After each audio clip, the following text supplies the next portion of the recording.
Good evening, everyone. A quorum of the City Council being present, I call tonight's meeting of February 4th, 2019 to order.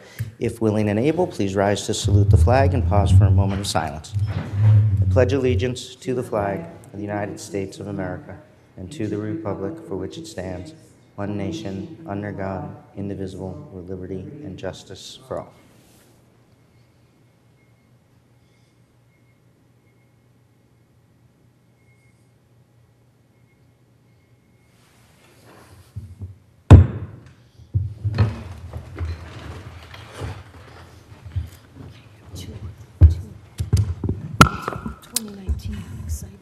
Exciting. Is this 2017 now? Oh, that should have been 18. Okay. Good evening, everyone. Tonight's meeting is being recorded with audio and visual devices, and we do have listening devices available for the public if needed. On a motion by Vice Mayor Devereaux to accept submission of the minutes for the regular City Council meetings held on December 17th, 2018 and January 7th, 2019. All those in favor say aye. Those opposed, nay. The ayes have it, and the minutes are adopted. We now turn to public comment. Public comment is the time in tonight's meeting where the public can speak for up to 3 minutes on any issue that is on tonight's agenda, with the exception of communications and awaiting reports. You will see to your left a screen that will count down your 3 minutes. At 15 seconds, you will hear a tone, which is your which is an indication to start to wrap up, and then you will hear a second tone when your 3 minutes has expired. You will also see the name of the next speaker in the queue so the person can get ready. When you come up to the microphone, please state your name, your address, and the issue that you are speaking on. If you have your comments written, there is a basket next to the podium, and we ask that you please leave your comments in the basket, and it makes it easier for our clerk. If you have your comments in electric form, there are business cards there, and if you email them to the clerk before midnight tonight, they will be included in tonight's minutes. We ask folks to please direct all comments to the chair, not to individual councilors, to refrain from personalities, and we ask folks in the audience too to please refrain from clapping, snapping, booing when a person is finished speaking. If you are the one person in the audience that has a dissenting opinion from everyone else, we want you to feel as welcome and comfortable and respected here as the majority. So with that, we will go to our first speaker, George Schnielak, who will be followed by Stephen Kaiser. George Schnielak, 81 School Street, Apartment 1 in Somerville, speaking on Policy Order 6 and also CMA Item Number 4. I just want to give a quick comment in support of Policy Order 6, which supports state bills which would require hands-free use of phones while driving, allow for communities to opt into automated enforcement, and require various safety measures like truck side guards and a 3-foot passing distance for vulnerable road users. Similar bills have failed to get passed by the State House in the last session. It is too often that uncontroversial traffic safety measures have wide popular support and nevertheless don't get passed into law. Still, it is important that we do all that we can to show support, and I'm grateful that this policy order is on the agenda. I also greatly appreciate the city manager item showing all of the many streets that will get 20-mile-per-hour designations. Some streets are marked as arterial streets and not considered for the 20-mile-per-hour speed limit, such as Mass Ave, for example. In these cases, the city should hurry forward with quick-build protected bike lanes covering these gaps.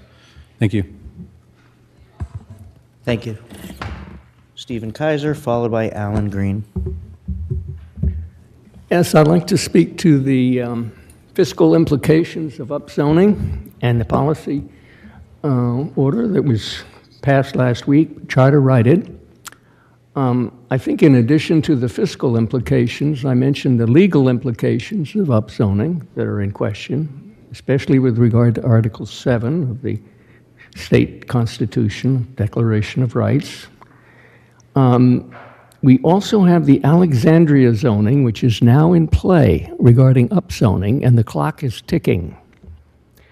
I just found out that Eversource is planning on Fulkerson Street to seek an expanded electric power station to deal with development growth.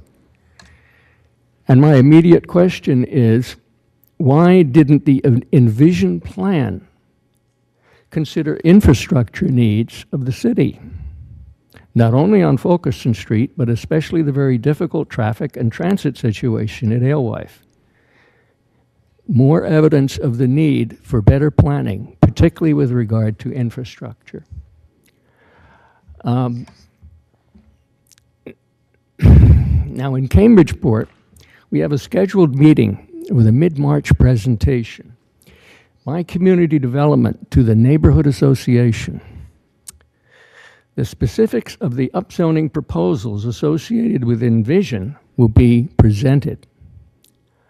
I think any discussion of the specifics of zoning petitions, upzoning petitions, should be seen as premature until the fiscal, legal, and infrastructure issues of upzoning are discussed and resolved.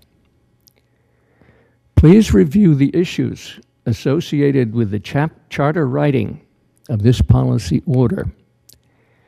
I'm not exactly sure what issues there were. I haven't traced that down, but I would like to know what they are, and I hope that the council will be able to approve this order tonight and resolve the issues of the charter right. Thank you. Could, Steve, will you make sure you email that? Steve, can you just email that? That would be great. I'll send you in an email. Thank you so much. Alan, followed by Grace Johnson.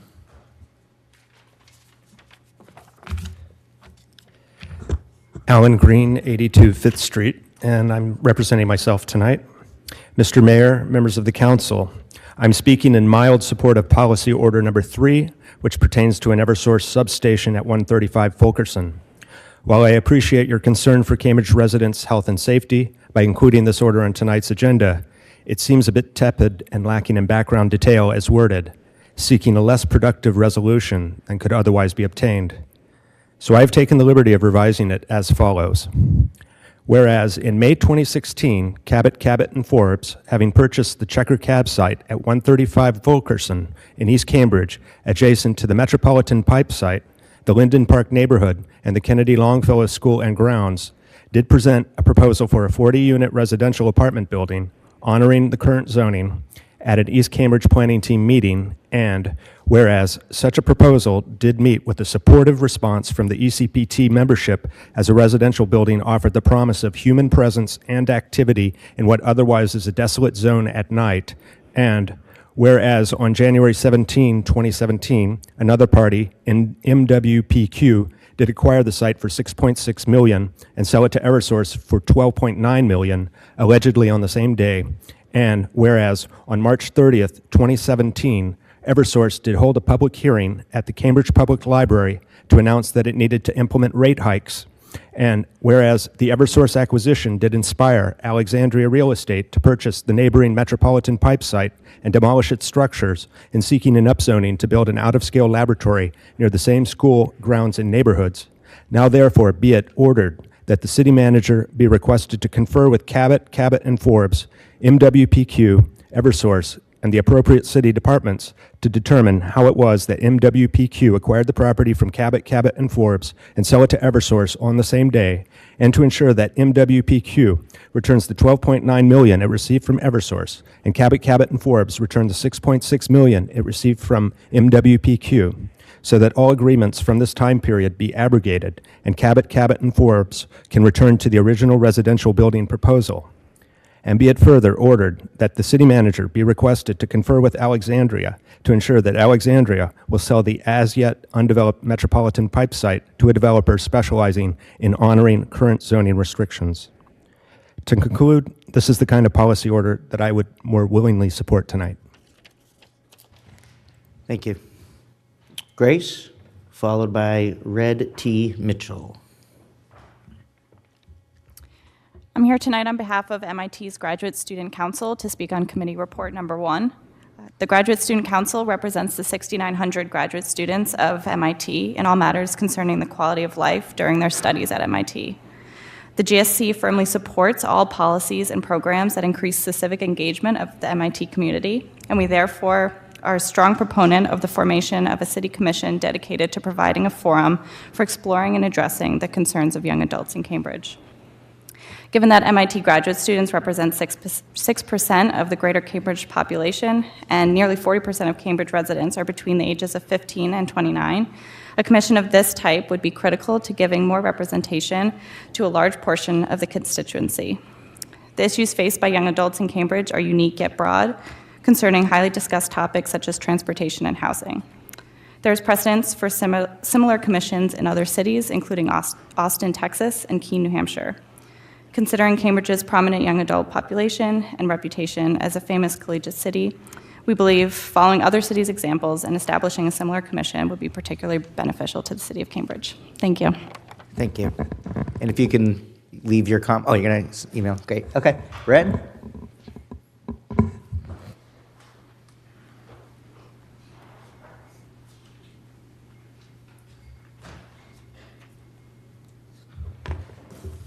Good afternoon, Honorable Mayor, City Councilors all. My name is Red T. Mitchell, a citizen of Cambridge residing right across the street on the 18th floor, a wonderful home provided for seniors from our city. And I want to thank you. Black History Month, yes. But more than that, we are here to celebrate the beginning of the United States of America, land of the free, and the beginning of the movement of the equality of all men and women. Yes, for we must make it clear that we mean both. What we must understand is that the founding of America and the abolition of slavery is one and the same story. I have two documents in my hands. The first refers to the great step of the formation of the Army of the United Colonies under George Washington at Cambridge, July 3rd, 1775, and how it was about to become a complete failure. And the cause to free America from the tyranny of the British Empire was about to be lost. Hold on. The second refers to the 5,000, both free and enslaved black men who fought in every major battle of the Revolutionary War with George Washington.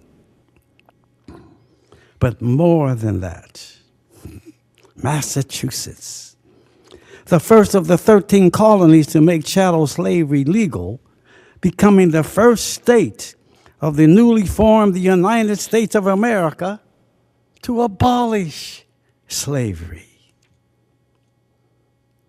The fight of equality for all people continues in every Cambridge City Council meeting. Congratulations. P.S. In 2010, the city of Cambridge erected a monument on the Cambridge Common called the Prince Hall Monument, dedicated to all the black patriots of the founding period of our nation. The 5 black marble slabs of the monument represent the 5,000 black men who fought with George Washington.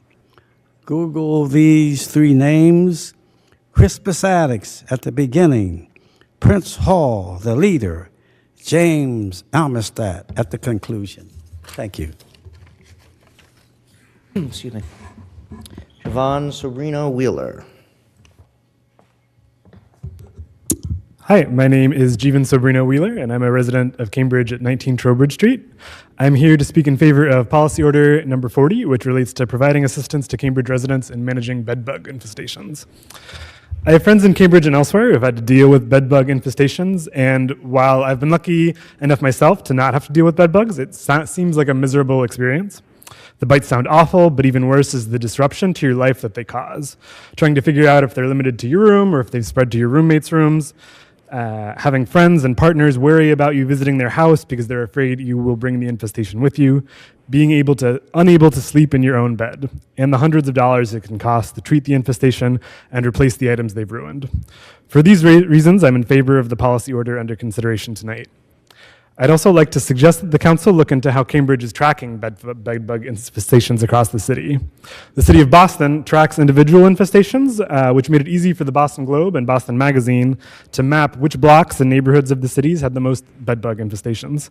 This seems like it would be useful for a number of reasons, including understanding which areas have aging housing stock, tracking problematic landlords, and being aware of where city health inspection services are most needed. I wasn't able to find similar data for Cambridge, so if it is being tracked here, it doesn't seem to be as easily available. I hope you'll consider supporting policy order number 40. I'd also like to speak briefly about policy order number 32 in support of dedicating a sign to Tom and Ray Magliozzi, the Car Talk brothers. I often listened to Car Talk growing up, even though I didn't understand what Click and Clack were talking about, because their enthusiasm was contagious. I have to replace my car bumper, and I just called Good News Garage today to see if they'd be able to do it. They told me it would cost $36,000 because they don't do that themselves, and just wanted to throw a number out there. It was a joke, and they referred me to the people next door. They have just as much humor there at the garage as they do on the show, which was great. I also just wanted to briefly thank everyone involved in putting together the resource fair last week's city council meeting. I thought it was a great opportunity and put faces and names to the city departments that I only see online, and would love to see it expanded to other public-facing events like farmers markets and other events in Cambridge. I don't have a hard copy of my comments tonight, but I've already sent them to the council via email. Thank you. Charles Franklin, followed by Heather Hoffman.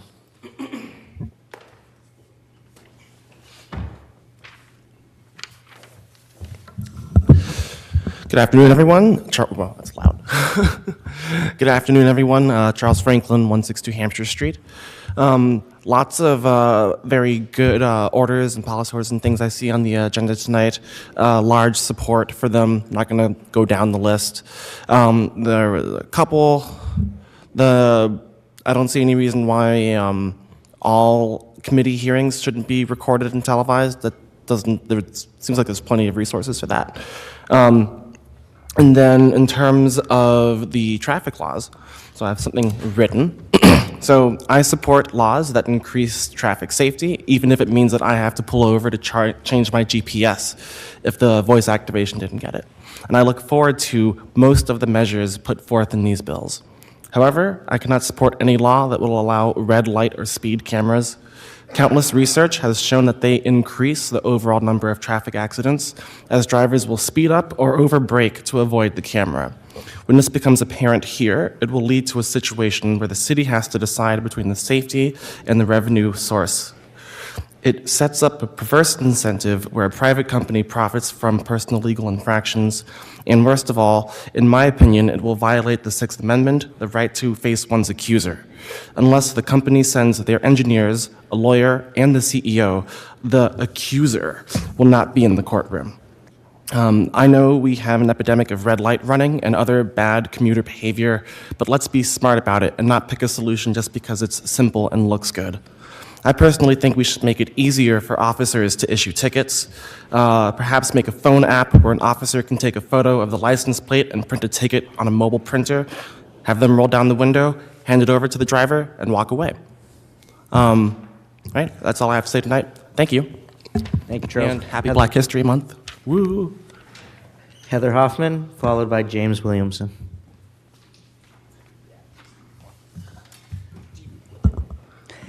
Hello, Heather Hoffman, 213 Hurley Street. And I also welcome the proposal regarding Tom and Ray Magliozzi, but I would suggest a couple of things. First of all, it should not be a 57 Chevy. It should be a sleek black beauty or a Dodge Dartra, and there should definitely be a cigar butt. And for Ray, I'm not quite so sure. He doesn't seem as attached to any particular cars. Now I want to talk about Eversource. First of all, there's a really important glaring error in in this policy order that needs to be fixed. So I'm going to read to you from Chapter 40A, Section 3. The title is Subjects which Zoning May Not Regulate, Exemptions, Public Hearings, Temporary Manufactured Home Residences. And here's the quote. Lands or structures used or to be used by a public service corporation may be exempted. That's may be exempted, are not automatically exempted, in other words. In particular respects from the operation of a zoning ordinance or bylaw, if upon petition of the corporation, the Department of Public Utilities shall, after notice given pursuant to Section 11 and public hearing in the town or city, determine the exemptions required and find that the present or proposed use of the land or structure is reasonably necessary for the convenience or welfare of the public, et cetera. So please fix that. Eversource is not exempt from zoning in any way, shape, or form. They have to make the case to the Department of Public Utilities that what they want to do is necessary. So make them. Because I'm not yet convinced that it is. It is not for our benefit. It is for the benefit of other people who probably do not want to share their really, really valuable land and are quite happy to have us bear the burden yet again so that they can make more money. So I hope that this city council and the city government will do everything in their power to make this come out fairly for all of us. Yes, there's power needed, but it should not once again go to the people of East Cambridge and Wellington Harrington to bear the burden so that Kendall Square can make more money. And I would also say that I think I should send you, for the public record, the deeds. Alan Green didn't get it exactly right. I am not convinced that Cabot, and Forbes ever owned that land. Thank you. James Williamson? Thank you. James Williamson, 1000 Jackson Place in Cambridge. First of all, I'd like to join with the City Council in expressing condolences to the family of Ted Adelson, the owner of the family who owned Teddy's Shoes in Central Square. Some of you will know that the family have provided space, rental space, to some institutions, venerable institutions in Cambridge, an alternative bookstore, among others, that have been an important place for many people in our community. This would not be possible if there were not some kind of consideration for the rents there. And I don't know if you'd want to include that in your resolution to commend the family for having been so reasonable over so many years in providing space for people who couldn't afford it anywhere else in our rapidly more increasingly expensive city.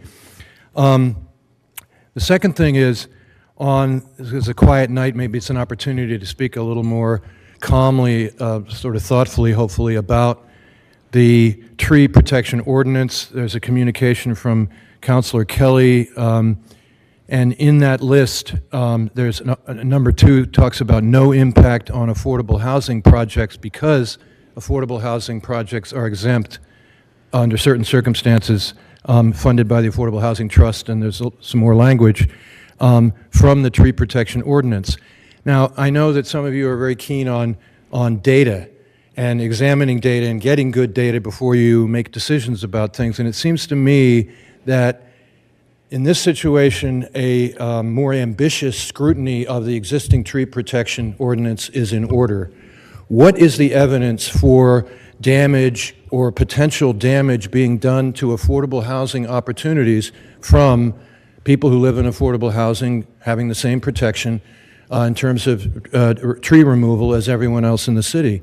I think it behooves all of you and the city administration to do a careful examination. Just exactly what is it about protecting trees that's going to be harmful to affordable housing projects in the city? Let's see what the evidence is before just rolling over for this I think, unreasonable exemption for the people who do affordable housing. And finally, on the policy order 7, I believe, having to do with the state safety provisions and supporting them, there are two aspects of that I think are important. One is on the red lights.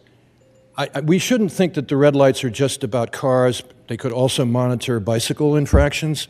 And I'd just like you to think about expanding this to think about bicycle behavior, which could also lead to more safety for bicyclists as well as pedestrians.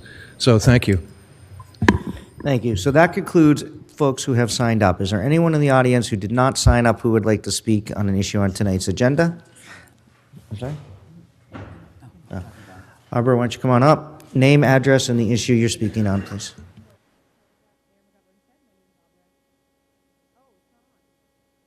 Push. Yep. Okay, Abra Berkowitz, 632 Massachusetts Avenue in Cambridge. I'm here to speak briefly on policy order number 3 related to the Eversource substation and requesting more information, further study, plans, etc. from Eversource. First, I want to say that I do have a hard copy of the petition, which I only sent to you all about like an hour ago, but there were, as of about like, I think an hour and a half ago, 243 signatures, as well as about 16 comments, the majority of which talked about concern over public health, but also things like why situate a large substation, which will indeed power mostly commercial development, perhaps some residential, in a residential neighborhood, right? If a commercial development or if a large commercial center is using the brunt of the power, why not locate it in that commercial center? And I wanted to speak on that briefly because in environmental health, the level of exposure to potential pollutants or contaminants does matter. And so if you just think of the time of day that folks spend exposed to a certain contaminant, whether that's radiation or whether that's particulate matter, et cetera, the amount of time that you spend there really does matter. So if we think about situating these things in residential areas, we have folks that are spending far greater number of hours in a day near that potential hazard as opposed to a place like Kendall or another commercial center where folks are indeed working there maybe 8, 9, 10, even 10 hours a day, but then for the most part, they leave after. So although I did put in my email that, there are studies saying, yes, definitely there is a connection between, electromagnetic frequencies and public health issues, particularly with pregnant women, and then tons of other studies, which of course say it's inconclusive or it can't be proven. The jury really is still out, and part of the issue is a lack of long-term data, right? We built a large substation in Alewife, and it'll be years before we can truly study the impacts on folks living there, right? We really do, however, need to consider where we're situating this, and you'll see in the comments in the petition that I'll submit here that there is a huge amount of concern in the neighborhood of locating the substation in a residential neighborhood and also a fairly low-income residential neighborhood as well. These are folks who are some of the most vulnerable folks in our community, and yet we are situating a potential hazard near kids, near folks who live there, and it's something that I absolutely support further study of. So yeah, I really do hope that you will support policy order number 3. As I did put in the email, I think it's also important to assess potential public health impacts independently. Eversource does have some nice literature refuting basically the connection between electromagnetic frequencies and cancer, but ultimately, like I said, the studies are quite inconclusive. And so I would recommend that although Eversource does provide us with power, they do indeed have an interest in getting this passed. So we should commission an outside study of the potential impacts as well of said station. So thank you very much for your time, and I look forward to passing policy order number 3. Thanks. Thank you. All right. Come on up. Name, address, and the issue you're speaking on, please. Good evening. My name is Matthew Connolly. I live at 13 Cornelius Way in the Linden Park neighborhood. I'm going to be speaking on behalf of policy order number 3, as well as charter right number 2, the upzoning assessment. I want to second the statements made by my fellow residents about the Eversource substation. I very much support the policy order. I very much oppose the substation, and I am concerned that the analysis that might be done by Eversource will not be necessarily considering the interests of the residents. I agree with whoever talked about Chapter 40A. The general laws do not exempt a utility from municipal zoning. They have to come and prove that they are exempt from that zoning. And I do not trust Eversource to do the analysis. They have their own interests and their own goals, and we as residents have our goals and our interests. So I would request that the council have an independent expert come in and do the analysis for health, safety, and the environment. Because if I'm going to be stuck with a substation next to my house, I want to make sure that that was all done correctly. So I would request that that order include an independent analysis. As to the second one on the upzoning assessment, I very much support that this is happening. I live and am a part of the Alexandria petition that's happening over on the Metropolitan Pipe site. And I have to say it was quite concerning that a member of the planning board said that they don't know how to value upzoning. And so my wife and I, for the hearings last week, came up with our own valuation. But as Vice Mayor Devereaux and others have suggested, residents shouldn't be in the position of doing that. So I support the fact that we're doing this analysis and that we're going to come up with a method that is clear and understandable for upzoning so that we understand as residents what exactly the benefits are as well as the costs and what the developer gets out of it. So I'm very much in support of these two proposals. Thank you. Thank you. Anyone else who has not signed in who would like to speak on an issue on tonight's agenda? No? On a motion by Vice Mayor Devereaux to close public comment, all those in favor say aye. Those opposed, nay. The ayes have it. Public comment is closed. We now move to reconsiderations. There is one. We have to do a little cleanup on something we did last week. So I need first a roll call for reconsideration. Madam Clerk.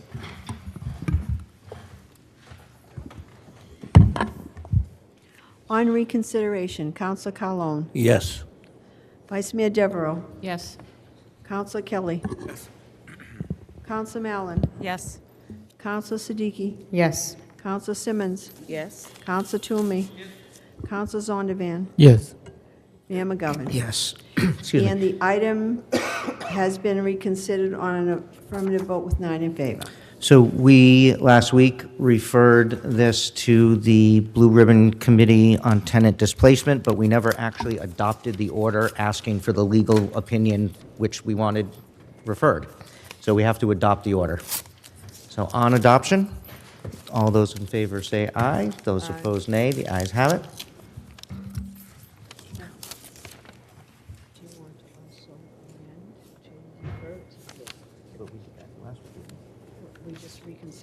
Okay, so now, because we reconsider it, we also have to add an amendment to refer it to the Blue Ribbon Committee on Tenant Displacement.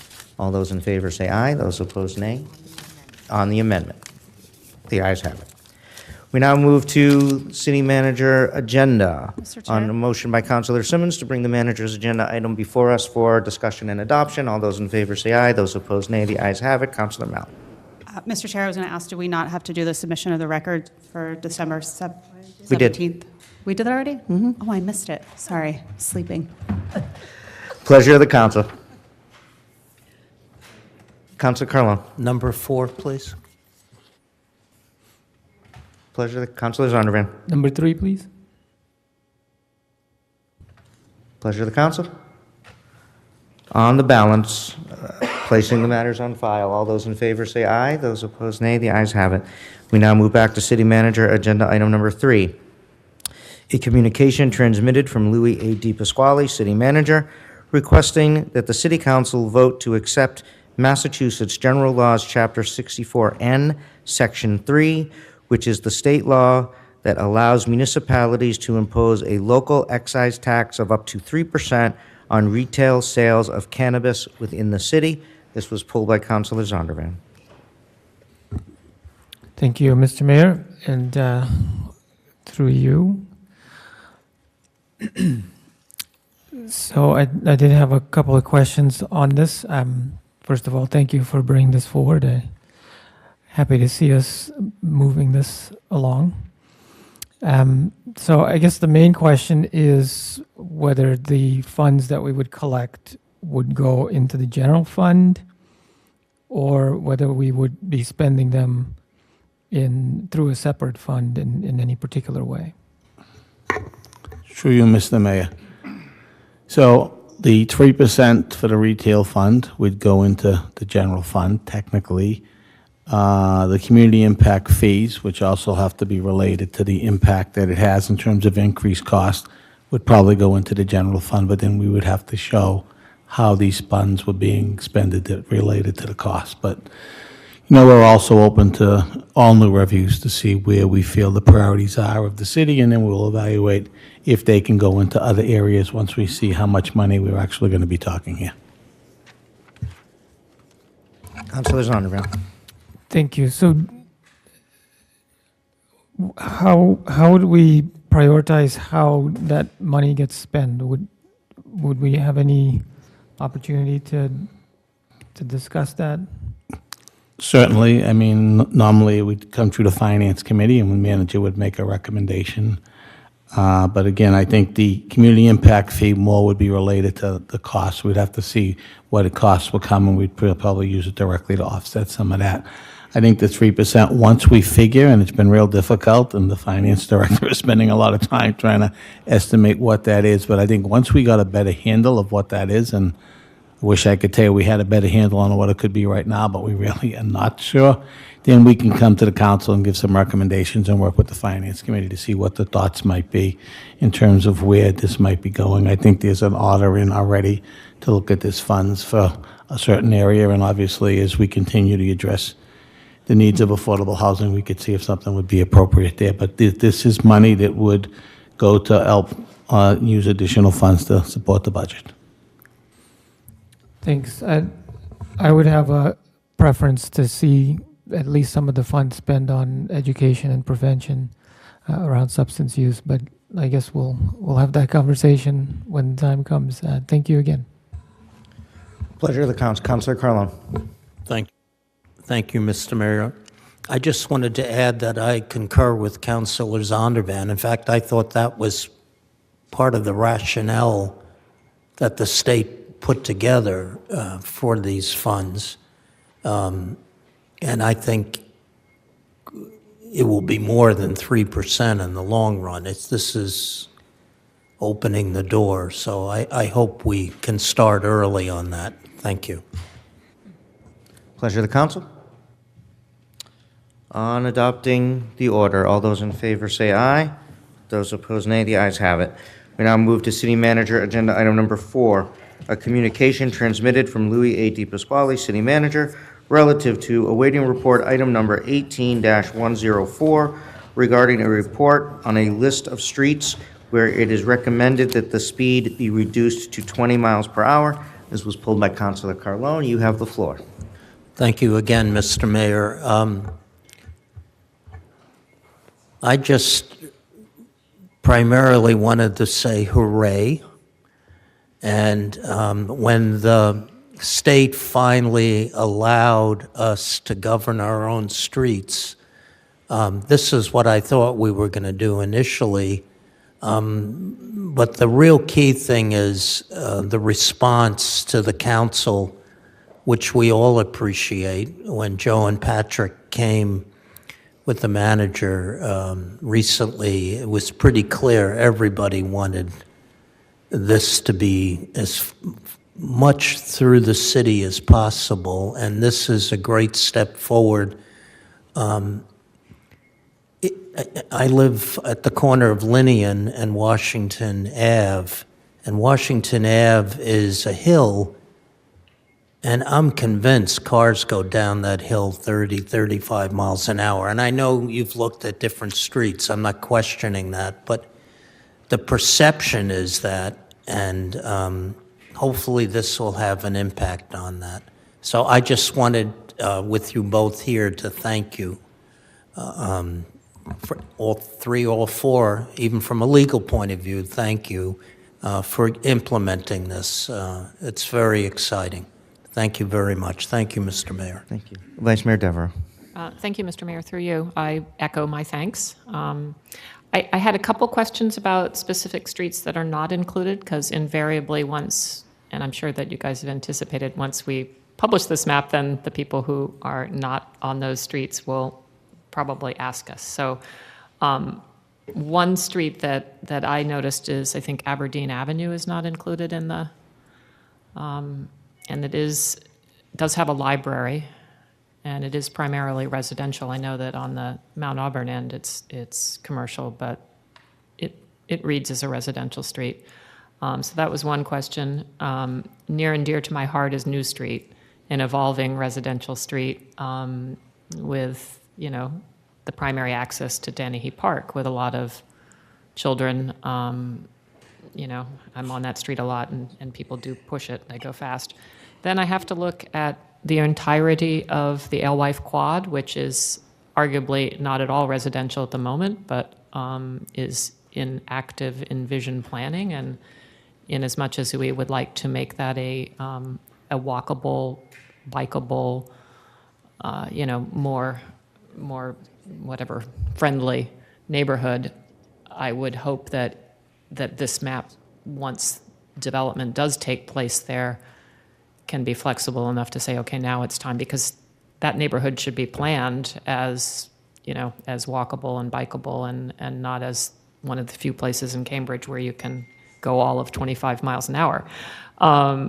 So those were the ones that really jumped out at me. And am I correct in we have to put up signs now that say 20 miles an hour? Will we be able to post those more? I mean, with the 25 mile an hour ones, we could only put them supposedly at jurisdictional boundaries. These we can post more in more locations throughout the city? So through Mr. Mayor, and I'll let Patrick answer most of the questions. I guess just in general, I would say that, and dealing with the Alewife Quad as well, I think, this is not the final list forever and ever. We are, empowered to designate additional streets. So I think, as the quad builds out and, there's different plans in Envision Cambridge for new roadways and new connections. And so I think we would continue to look at this as the land use changes over time. So I think that's a very good suggestion, and we just need to keep an eye on it as time goes by. Although, I think at this point it would be sort of counterintuitive to most people to designate those streets as 25 until there's more development that occurs, but we'll certainly keep an eye on that. And then, I think in terms of the signs, we're required to post this, for the street segments. So it gives us both the opportunity and the challenge of having to put up a significant number of new signs to make this clear to people. But that, as we've talked back and forth about it, typically we don't post, as you mentioned, throughout the city. And this does give us, like I said, both the opportunity and the requirement and the challenge to post this much more frequently. So that's a good opportunity just to mention that, it won't be something that we can deploy these signs throughout the entire city overnight, because it will take time to figure out the exact locations and, make sure we've called in the dig safe if we're putting in new poles and all this kind of stuff. So it will deploy as quickly as we can, but it will take, it will take a significant amount of time to fully cover all the locations that we're talking about. Thank you. I understand that through you, Mr. Mayor. Without it being posted, is it enforceable? And how do we get the word out, not only to our own residents that, hey, your street has a lower speed limit, and your neighbor's street that you use as a cut through is lower, but to the people coming through, and can we use those digital signs? Are we doing a public outreach so that this is kind of in the news, and like the Boston Globe picks it up and says, hey, does one of their little jaunty articles that warns people to watch out for speeding in Cambridge? I mean, how do we get the word out? So through Mr. Mayor, and again, there was a couple of specific streets that I did want to have Patrick explain, but I think those are all important things we do need to do. I think we wanted to sort of get a general level of concurrence on this list and kind of respond to the council to give this information. And then now we need to come up with a more detailed implementation plan, both in terms of how are we going to get this work done, what type of funding is required, outreach and public awareness, because I think when we do this, you will see there will be a lot of signs up, which is generally, hopefully, will be a good thing. But we do need to make sure that people are educated about it, and that it's not just a matter of, did you see the sign? Because we'll have them relatively frequently, but we're not going to have them on every single block, on a street that has relatively short blocks. So I think we'll need to be strategic about how we deploy them so that we increase the likelihood that people see them, but they'll also, like you said, need to be an additional outreach campaign and awareness campaign to go with that. Okay, and then just following up, Aberdeen Avenue, maybe Patrick, you can say why that didn't make the initial triage. Absolutely, through you, Mr. Mayor. And also just going back to one other piece before I get to Aberdeen is the limits cannot actually be enforced until the sign goes up on that street. It's just a requirement of the state law that this is considered a type of posted speed limit. So in order to enforce it, it does have to be posted on the street so a driver could see the sign. So it's a little bit different than the citywide limit in that respect. With regards to Aberdeen, there are actually additional requirements in the state legislation that apply to state numbered routes, and Aberdeen Ave is actually Route 16. So it's an interesting quirk of the maps that Route 16 kind of takes a weird zigzag down Aberdeen Avenue. So I don't think people feel like it is a state numbered route or that they're on a state highway, but while it's under the city jurisdiction, the road is actually a state route. So it's Aberdeen and then Mount Auburn Street is Route 16? Where's the rest of Route 16? I believe. I know I've driven Route 16 to Newton, and maybe it's Mount Auburn Street, but Huron Avenue isn't Route 16, right? Or is it? I believe it's, Route 16 comes down along LA or along Fresh Pond Parkway, but then I think it does cut over briefly on Huron Avenue, south on Aberdeen, and then out. After it leaves, I just know this from once trying to navigate my way along it. After it leaves Fresh Pond Parkway, it sort of follows a very tortuous path on local streets, and I got lost along the way. So, okay, thank you. I guess I should have known that, but yeah, thank you. Okay. New Street. New Street. Yes, and also, so going back to the New Street, a big piece of how we went through the map choosing these is also thinking about the character of the street and how realistic is it to expect that we can get drivers to, at least a substantial percentage of drivers to drive at or near the speed limit. And, while you do have the park land use along New Street, you're also just kind of have this long street with, minimal number of intersections. There's not too much along the side of the road to really kind of close in the roadway environment and give a driver a sense of speed. And also just kind of given its location on kind of the, kind of outer side of the city, the combination of enforcement being difficult and the roadway environment not being as conducive to getting drivers down to that speed, we were concerned that, putting a 20-mile-an-hour speed limit in that location would just be kind of difficult to actually get drivers to adhere to in any kind of realistic manner. Yeah. Well, I think it's going to be difficult on a lot of streets, and I think I would, once the housing is completed on New Street, which is, a lot more housing, there will be, I think, a new crosswalk mid-block, and there will be more activity on it. So people do have a tendency to barrel down New Street and then keep barreling through the back of the mall parking lot. So I think it behooves us, given the proximity to the park, to really try to figure out what physical changes we can do that would support lower speeds. But I granted that it's going to be hard in a lot of places. Thank you. I have Councilor Zondervan, then Councilor Malum. Councilor Carlo. Thank you, Mr. Mayor. Thank you as well for bringing this before us. This is exactly what we asked for, so it does feel really good when these proposals come back to us. On the speed limit postings, I had a couple of questions on that. One is it possible or allowed to post it on the roadway itself, so painting the speed limit on the road rather than having a sign? Through you, Mr. Mayor, per state law, it does actually have to be posted on a sign. So it's having the standard sign up there on the side of the street is required in order to make it enforceable.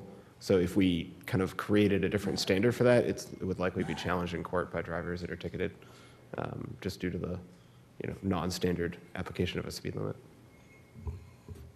Thank you. And related to that, is it possible to have signs that say, 25 miles an hour, or rather 20 miles an hour, except where otherwise posted, or we have to post it on every individual street that it's 20 miles an hour? Through you, Mr. Mayor. So again, we do actually, unfortunately, have to post every single street. So the state law that allowed this had two parts, and one of them was to allow the city to accept the citywide 25. But there's no discretion in the state law in terms of what that number can be if you accept that legislation. It's the 25. You can't have a higher or a lower number than that. And also with the safety zones, those do have to be posted, and they have to be 20 miles per hour. So again, cannot be higher or lower than that number. Okay, thank you. Councilor Mallon. Thank you, Mr. Mayor, through you. So this is an awful lot of streets. And so what I'm wondering is, I appreciate all my colleagues' questions that they asked before me, so I don't have to, but do we have an estimated time of rollout of when this might start happening? If you look at, I didn't count the number of streets, but it's a lot. If every single one needs a sign, when will it start rolling out, and what is an estimated amount of time where you would expect that this would take?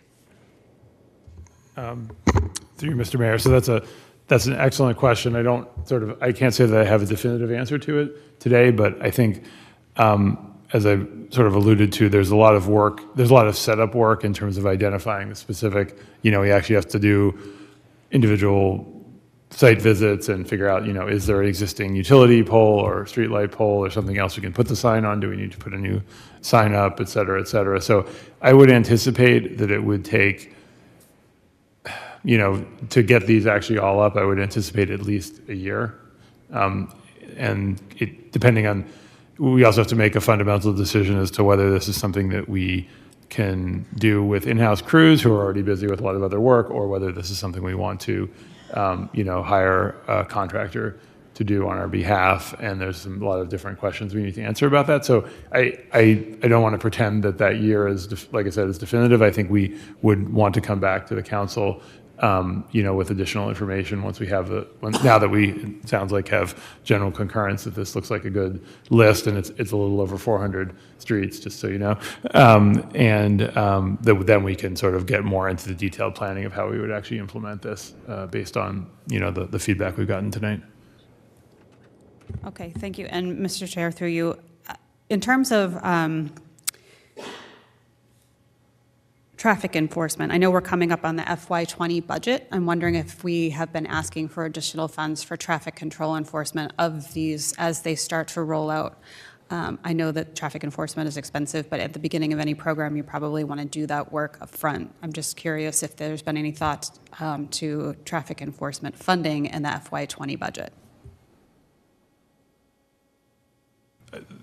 Through Mr. Mayor, and the manager may want to add to this, but I mean, we work with the police regularly on enforcement. I think, we haven't had a specific and I would say, generally we would, the more to a point, the more enforcement, the better, particularly for speeding.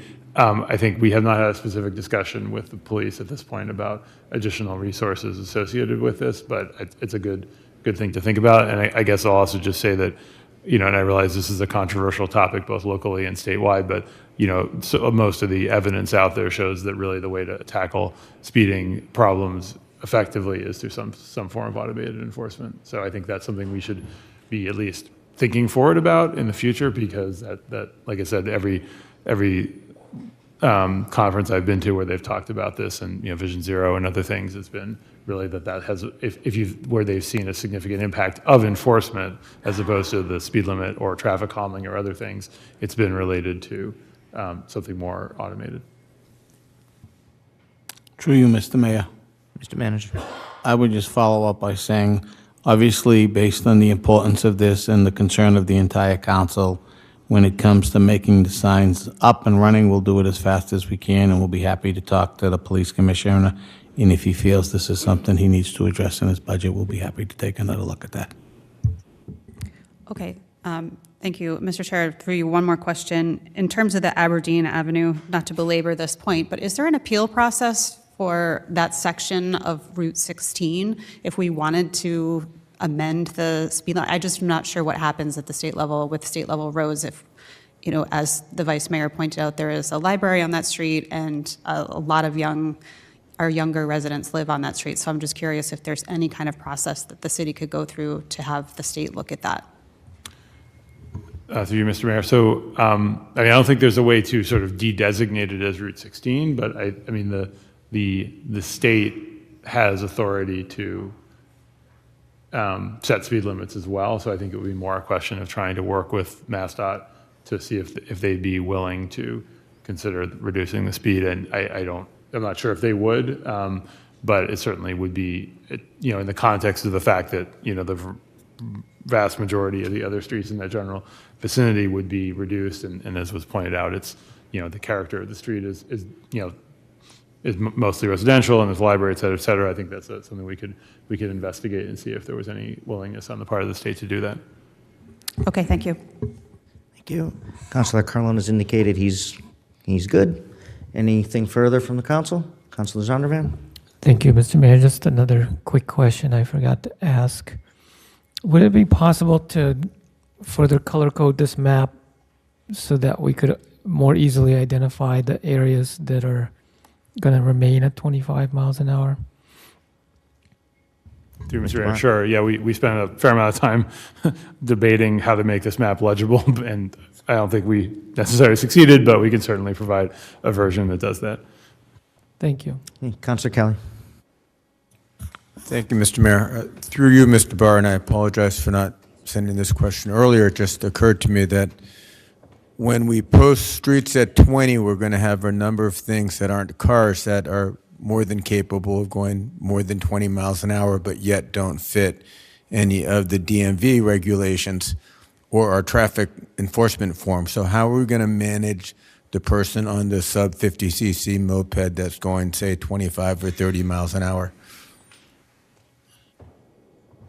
Through you, Mr. Mayor. So it's an important question, and even some of the human-powered devices might be, well, not yours, but perhaps some. I think that we have talked about this with the police a little bit, and maybe not come to a definitive answer. And I think there may be a need for some legal input as well. But I think for those devices in particular, they are required to have, the operator is required to have a driver's license. So I think based on that, and again, I'm not a police officer or a legal expert, but I think based on that, there would still be an ability to cite the driver for exceeding the speed limit if they were going more than 20 miles per hour. Other devices which do not require a driver's license might be more challenging, just in, as it's challenging with any type of enforcement with those types of operators. But again, it's the operator that would receive the citation, not the vehicle. Hey, Vice Mayor. One follow-up thought. It sounds like implementation is not going to be immediate, and I get logistically why that is, but we do have an opportunity to capitalize on the fact that it sounds like it will likely be in 2020, and that has a nice symmetry, so maybe there's a good 20 and 2020, campaign that can roll out at the end of next year. That's through you, Mr. Mayor. That seems like a good thought, and this is why I'm not in the marketing industry. Well, neither am I, but only on Monday nights. If there's nothing further on adoption, all those in favor say aye. Those what? Put to place on file. All those in favor say aye. Those opposed nay. The ayes have it. We now move to calendar items. Pleasure of the council. Councilor Carlone. I'd like to pull number 2, Mr. Mayor. Yep. On the balance. Actually, Vice Mayor? Mr. Mayor, I think I'm supposed to pull number 1, right? Number 1. That's the Citizens Bank, yeah. Okay. Could I add something on number 1 before it's actually pulled, or do I wait for discussion? We got to wait for us to. Okay. And we're going to do it right now. Calendar item number 1. An application was received from Citizens Bank requesting permission for a illuminated projecting sign and 7 awnings on the premises number 822 Somerville Avenue. Approval has been received from Inspectional Services, Department of Public Works, Community Development Department, and no abutter response. Vice Mayor.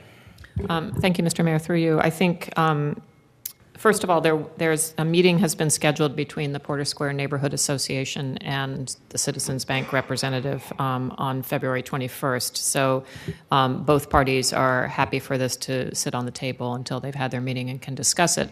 But I think the issue does bring up a larger sort of loophole in our approval process, which is that no consultation with a neighborhood association is actually required for this kind of, I mean, we often, it's confusing when a neighborhood association is notified and asked if they would like to, meet with an applicant or not, and it wasn't a requirement. So, we can thank Citizens Bank for being willing to sit down with the Porter Square Neighborhood Association and sort of talk through what they're trying to do and what, so that'll happen at the end of February, and we can take it from there. So I guess a motion to put it on unfinished business. Councilor Carlin wants to speak to it, and then we'll do that. I entirely concur with the Vice Mayor's thoughts on this, so I would vote likewise. Okay. On a motion by Vice Mayor Devereaux to place Charter Right Number 1 on unfinished business. All those in favor say aye. Aye. Those opposed, nay. The ayes have it. We now move to Charter Right Number 2, that the city manager is requested to direct the appropriate city departments to conduct a formal and professional financial assessment of the additional value created for the owner/petitioner by upzonings for development of more than 50,000 square feet. Councilor Carlo. Thank you, Mr. Mayor. As I mentioned last week, in the process of negotiating, proposed upzonings with developers as a co-chair of the ordinance committee, I began to reach out to other cities, in particular Boston, to see how they do it. And Boston, since 1980s, has this process where they evaluate the value of the upzoning if it were granted, or what another way to put it is every additional square foot, what is the value of that as it impacts the city, the neighborhoods, and as we have discussed, Mr. Mayor, there, in many cases, developers come forward with proposals, some benefits, but we never quite know how that relates to the true value. And I'm not suggesting we have to get the absolute true value in every case. But all this really does is notify us of what the petition is asking for and what that value, extra added value to the developer is. And if there are public needs, and there always are, as we all know, if there's ways to mitigate the project beyond what the developer's offering, this is a way of moving in a strong way.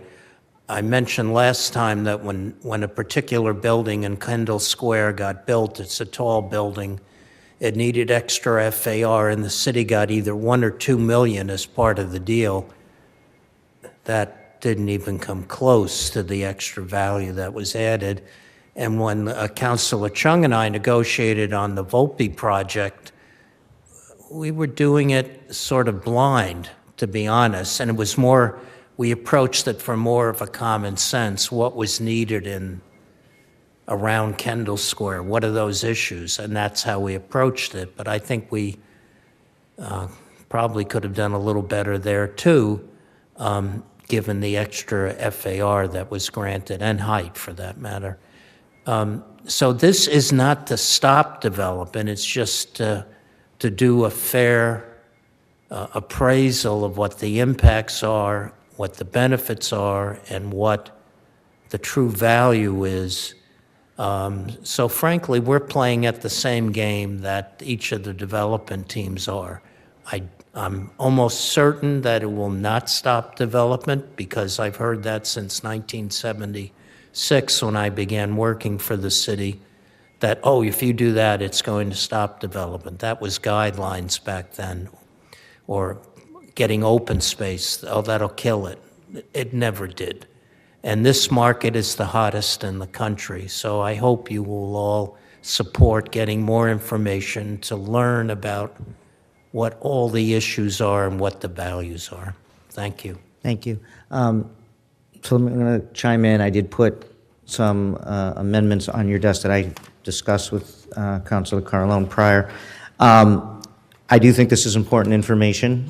I think I think you're right that on some level we're kind of flying blind a little bit, and I think on the Volpe site, for example, $250 million of community benefits is great and sounds great, but if we could have somehow managed, if we had some data to back us up to get $400 million, it would have been that much better. So, I think the information is important. I did put some amendments in here, however, because I do think it's important to just for transparency and for the community to understand that not upzoning is a terrible thing. And it's not just the developers that benefit from upzoning, but we also get things out of the upzoning as well. And I think it's important to acknowledge that, it's not as if we are granting this upzoning and we get nothing in return. So you have on your desks, I spoke to Councilor Carlone about this before, he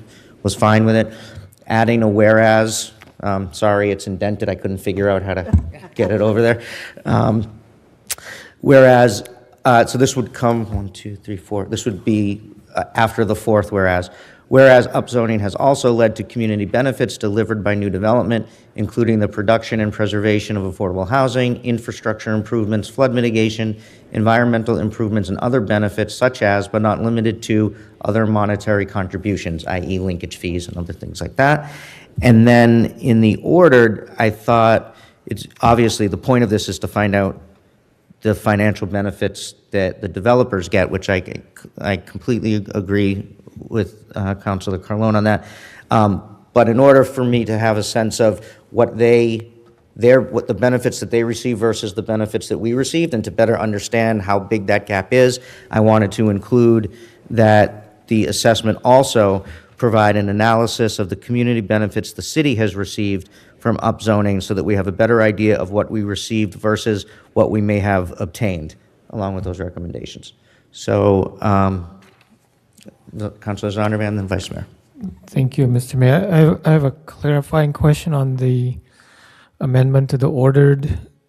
Should it say has received from un-upzoning, or are we asking for upzoning in general for all of time? Has received from, say the first, from An upzoning, a particular upzoning. So I'm looking for, let's take Volpe as, as the example. So we're going to get a report back saying, MIT's value increased by whatever. And then also, and I know we get these on individual, when projects come before us, we get these on individual petitions, right? But they're not, if we're going to get a report back, I want it all kind of included together. And so it would say, MIT, the upzoning for MIT was a benefit of however many hundreds of millions of dollars, and in return, the city got this. And then I can look at it and say, oh, wow, we really, either we really did a great job on this, and it's pretty close, or, gee, we could have gotten more. So with just getting the benefit to developers without also understanding what the city got in return, I just don't know if that's, if it was a good deal or not. Right, thank you. I understand that.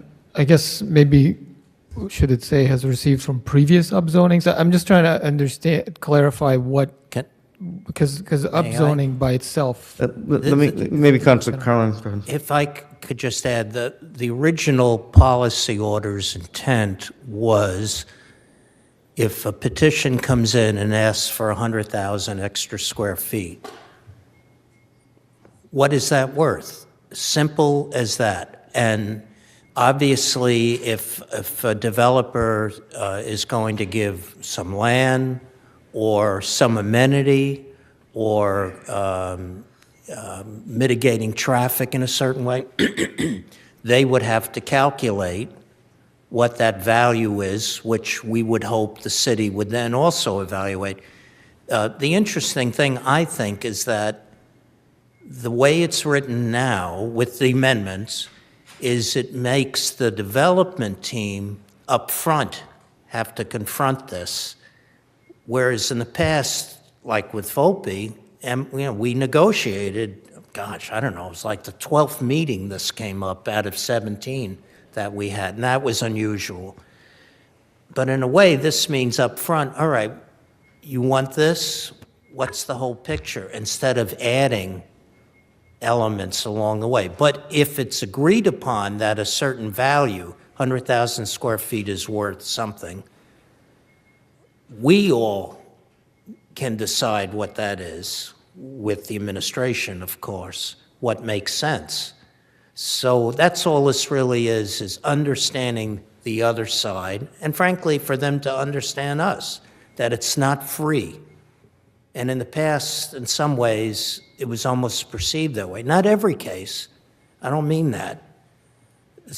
I think recently it's more a give and take, but in the past it was definitely, oh, we want this.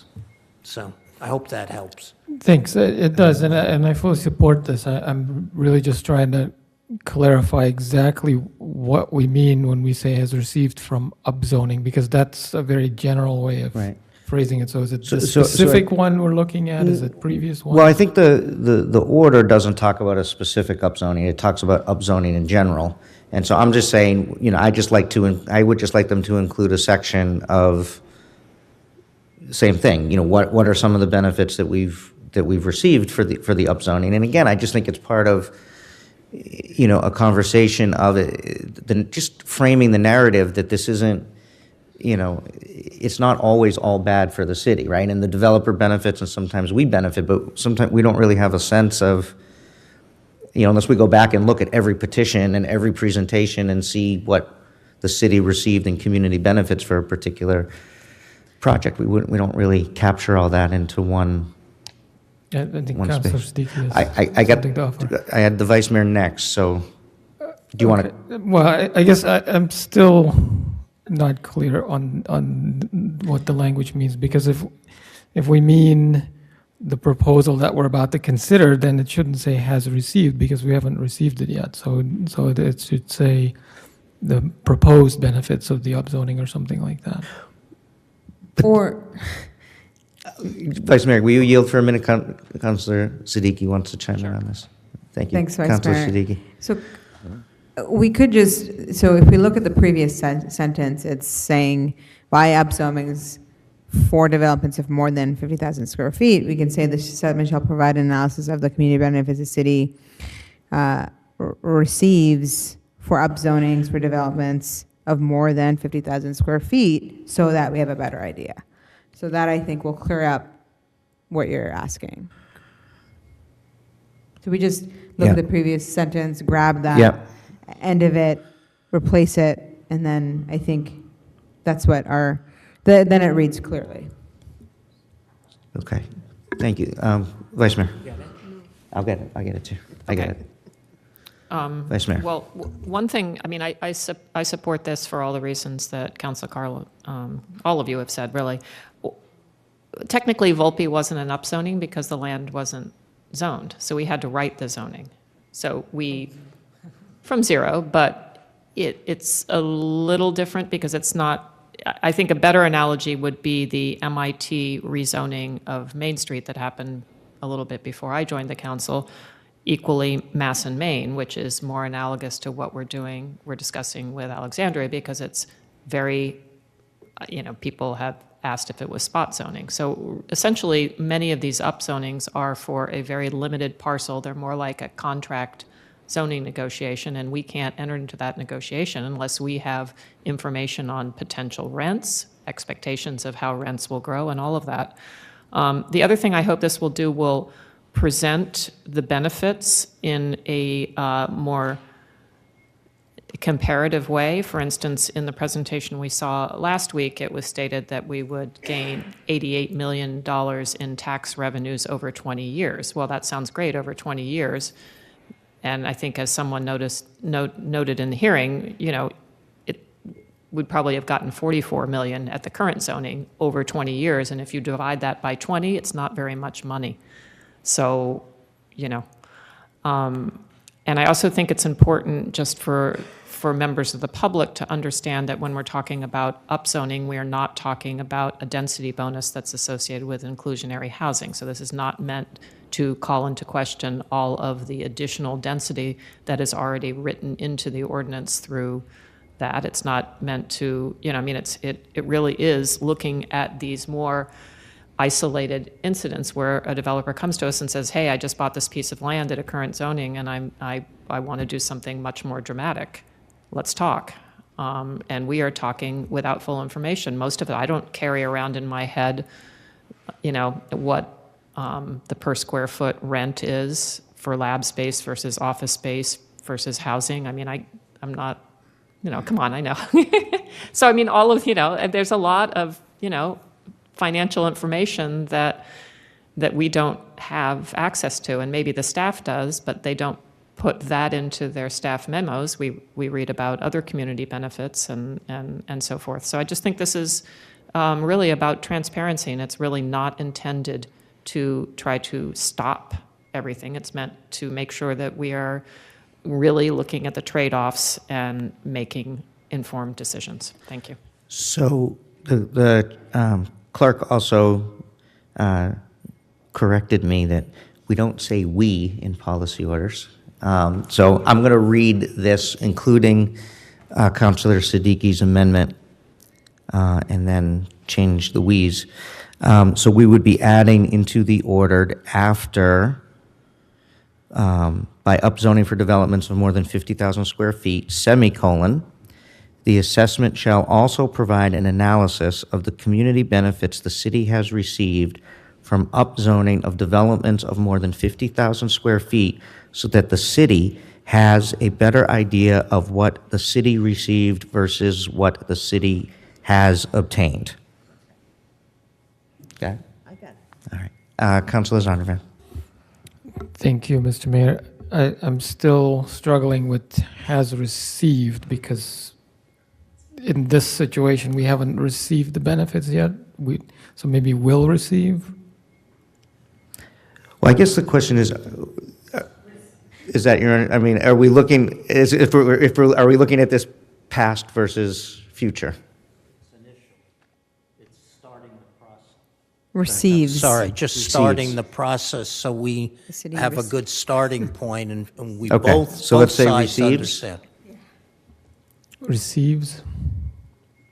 I guess I can live with that. I think it should say will receive, or would receive even, because it's not Well, guaranteed. we can say but will I can live receive. with We could say will receive.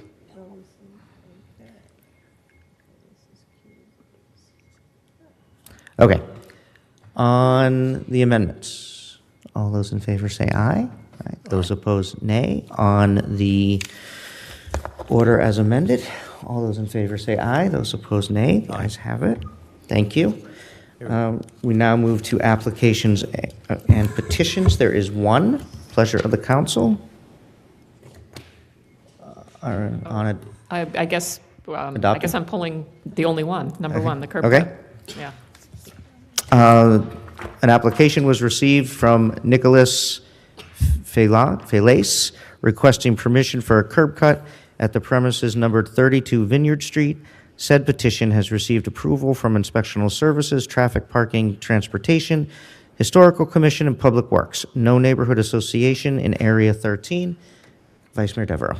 Thank you, Mr. Mayor. Well, Councilor Zondervan went and did his due diligence today to actually look at this, and I also looked at it on Google Maps and tried to figure out what's really happening with this drawing, and it seems to me that the house sold recently is being completely renovated, and that they are adding a second curb cut and driveway.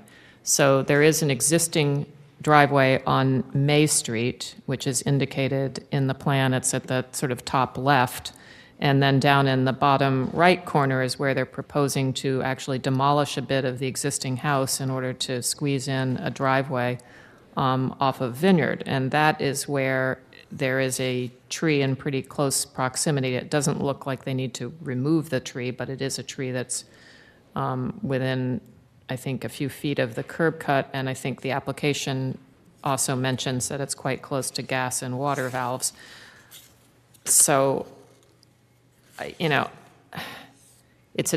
I'm making an assumption there. I don't think there's anybody here, you know, from the property owner to explain sort of what the intent is. I'm making an assumption that it's a two-family house that they're probably turning into condos and they want additional parking.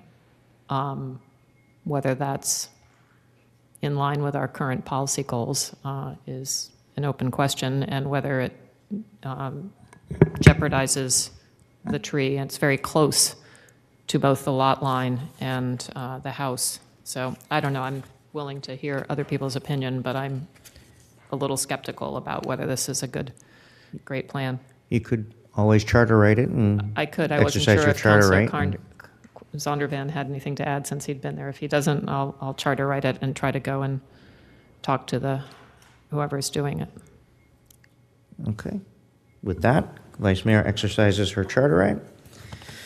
Move to communications on a motion by Vice Mayor Devereaux to place 1 through 3 on file. All those in favor say aye. Those opposed, nay. The ayes have it. We now move to resolutions on a motion by Vice Mayor Devereaux to bring the resolution list before us, making unanimous upon adoption. All those in favor say aye. Those opposed, nay. The ayes have it. Anyone like to pull a resolution? Seeing none, on adoption of 1 through 8, making unanimous upon adoption. All those in favor say aye. Those opposed, nay. The ayes have it. We now move to policy orders on a motion by Vice Mayor Devereaux to bring policy order 1 through 11 before us for discussion and adoption. All those in favor say aye. Those opposed, nay. Pleasure of the council. Councilor Mallon. Could I pull number 3 and number 4, please? Councilor Carlone. Number 5, please. Pleasure of the council.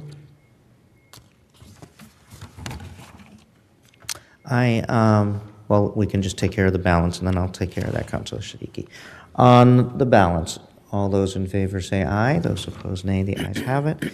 I'm also going to ask suspension of the rules to bring forward late agenda item number 1, filed by Councilor Siddiqui, Councilor Mallon, Councilor Simmons, and Councilor Toomey, asking that the City Council support, quote, an act promoting housing opportunity and mobility through eviction ceiling, Senate Bill 526, House 3815.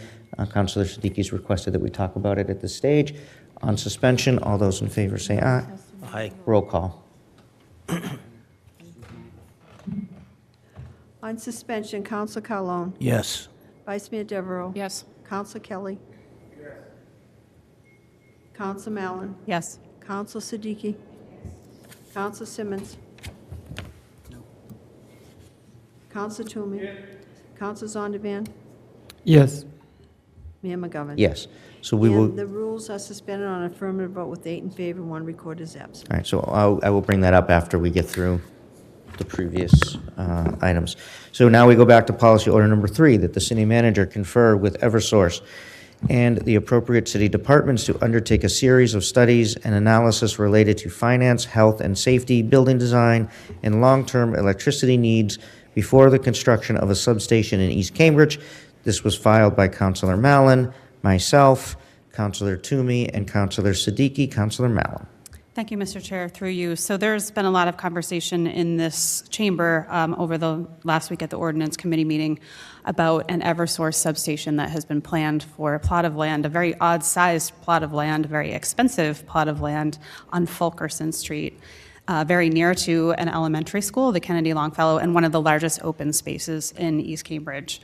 It's clear, based on the fact that they just bought this last year, that this substation was not part of Eversource's long-term plan, and this doesn't seem to support the City of Cambridge's goals of moving toward distributive generation and renewable energy sources. As a public commenter pointed out earlier, I will make an amendment that public utility companies may not be subject to municipal zoning regulations, but as a city, we really need to ensure the proper health, safety, and environmental impact studies have been conducted prior to any kind of permitting. This order asks the city manager confer with Eversource and the appropriate city departments to undertake the following analysis and impact reports before moving forward. So a financial disclosure and analysis of the substation and how it will potentially impact ratepayers. They paid, as I mentioned earlier, a lot of money for this land, and we need to know how this will affect Eversource customers. An environmental impact study and how it affects the city's goals of moving towards alternative energy sources, and a study of the health and safety impacts of locating a large substation next to a residential neighborhood and an elementary school. And I think one of the things that I've been wondering about, and I think many people have been wondering about, is what is this going to look like? So specifications and renderings that indicate the substation's footprint, height, and other critical design features. I do want to make 2 amendments, as I mentioned, that were brought up in public comment. Thank you to those who came and offered those suggestions. The first would be in the third whereas, to change public utility companies are not subject to be public utility companies may not be subject to municipal zoning. So that's the first one. And then in the first ordered, in the third bullet, an environmental impact study of the health and safety impacts locating a large substation adjacent to a residential neighborhood and elementary school via an independent outside study.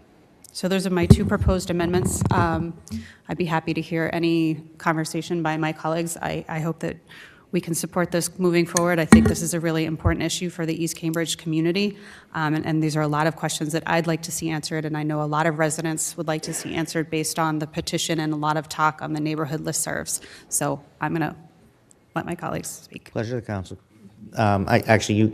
You were before Councilor Carlone and then Zondervan. Go ahead. I wanted to highlight what was said earlier by the public, and that is the fact that infrastructure was not a critical component in the envision process, which is ludicrous to me, and that in part because of that, we're in the position we're in now. And in our committee meetings, it was mentioned that infrastructure has to be a key element of the plan, and it wasn't, and I'm very disappointed by that. But the real question is, here we just, in recent years, laid out the remainder of Kendall Square with one big site exception that now Biomed owns, and we didn't even think of this. We didn't even talk about this. And the growth of Kendall Square and the surrounding area is what is mandating this facility. And it's like if anything is planning, this is it that we're talking about. And if there had been a way to incorporate it, and maybe there still is, I'm sure people don't want to hear that, who own land in Kendall Square, to put it where and shield it where it belongs, we really need to look at that. So I appreciate this policy order very, very much, and I think it's right on target. Thank you. Thank you. Councilor Zondervan. Thank you, Mr. Mayor, and through you, I do want to express my support for this policy order. I agree that there's many issues to be examined here. In terms of the renewable energy, I would say that it's a little bit of a mixed bag, because we do, generally speaking, anticipate that we'll be switching over to more electrical energy infrastructure and less fossil fuel like natural gas infrastructure. So it is possible that having this kind of infrastructure is aligned with our overall renewable energy goals. But that being said, this particular location is horrible. And I looked at the flood maps that our climate change vulnerability assessment is producing, and this particular location is right next to the edge of the flooding zone by 2070, where we're expecting half a foot of water in major flooding events. So it does not strike me as a very good location. We have a power plant in Kendall Square, and it seems logical to me that we would try to locate this type of infrastructure at that site in the future. There's quite a bit of unused space there. I got a chance to visit it, and they still, for example, have an old oil tank. That power plant long ago stopped burning oil. It's burning natural gas now. So I would definitely advocate for moving it somewhere else. And then regarding the health impacts, I'm not a scientist, but I've checked with my scientist friends, and it is definitely an unanswered question whether that type of facility has health impacts on residents. And so as long as we don't know for sure, we should use the cautionary principle and place it further away from residential areas. So I am opposed to that particular location, and I'm very supportive of this policy order. Thank you. Councilor Toomey. Thank you, Mr. Mayor. Thank the co-sponsors of this policy order. It's really unfortunate that Eversource stepped in and sort of dropped us on the neighborhood. The neighborhood worked very hard with the previous developer, Cabot and Forbes, to erect a 40-unit housing development, which would have included affordable housing units, and it was supported by the neighborhood, and it was given a special permit by the planning board. My understanding from the inspection service is that the Eversource is still going to need a special permit from the city to erect this building. It's my sincere hope, and I have outreached to Eversource in strongest terms possible to look at another location within Kendall Square. This just is probably one of the worst locations that they could have picked, and just hopefully that there will be enough pressure on Eversource to listen and to relocate from this location. So thanks the co-sponsors for this policy order and for the residents who have spoken out quite vociferously on this issue. Thank you, Councilor. Vice Mayor Devereux. I agree with everyone. It's a terrible land use.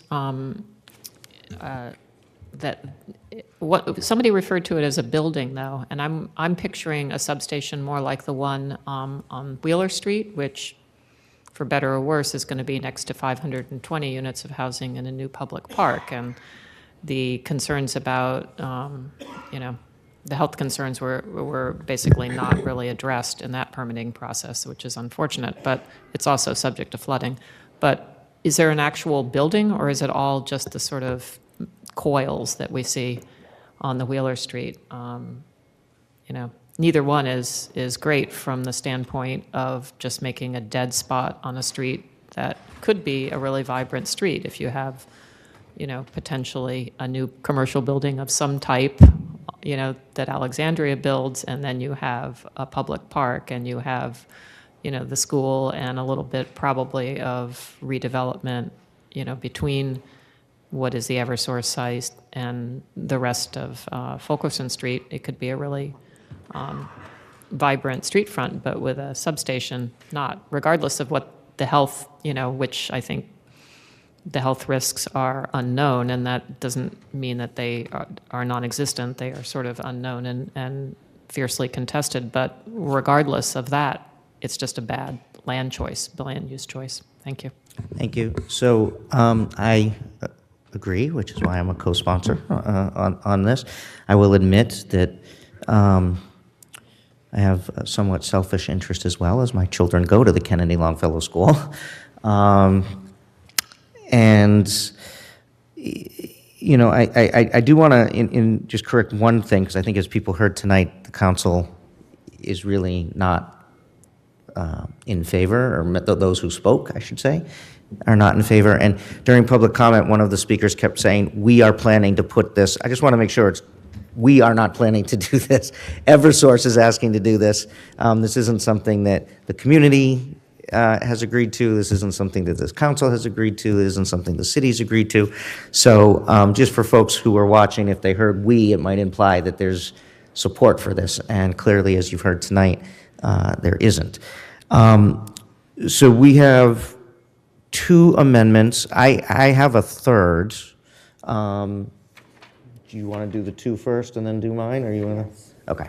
So I think we know the first amendment is the third whereas, companies may not be.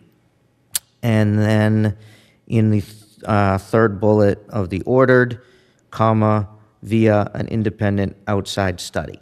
On those 2 amendments, all those in favor say aye. Those opposed, nay. The ayes have it.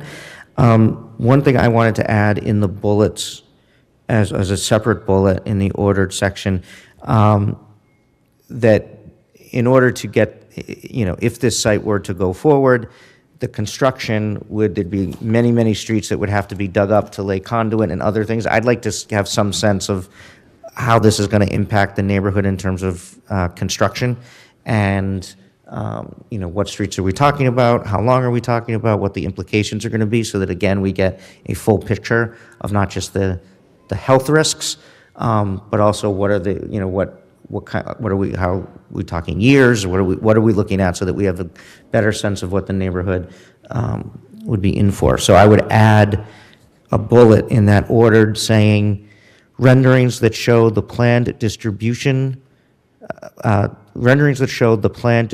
plan and streets that will be impacted to lay conduits. Is that, Councilor Zondervan, does that pass your strunk and white test?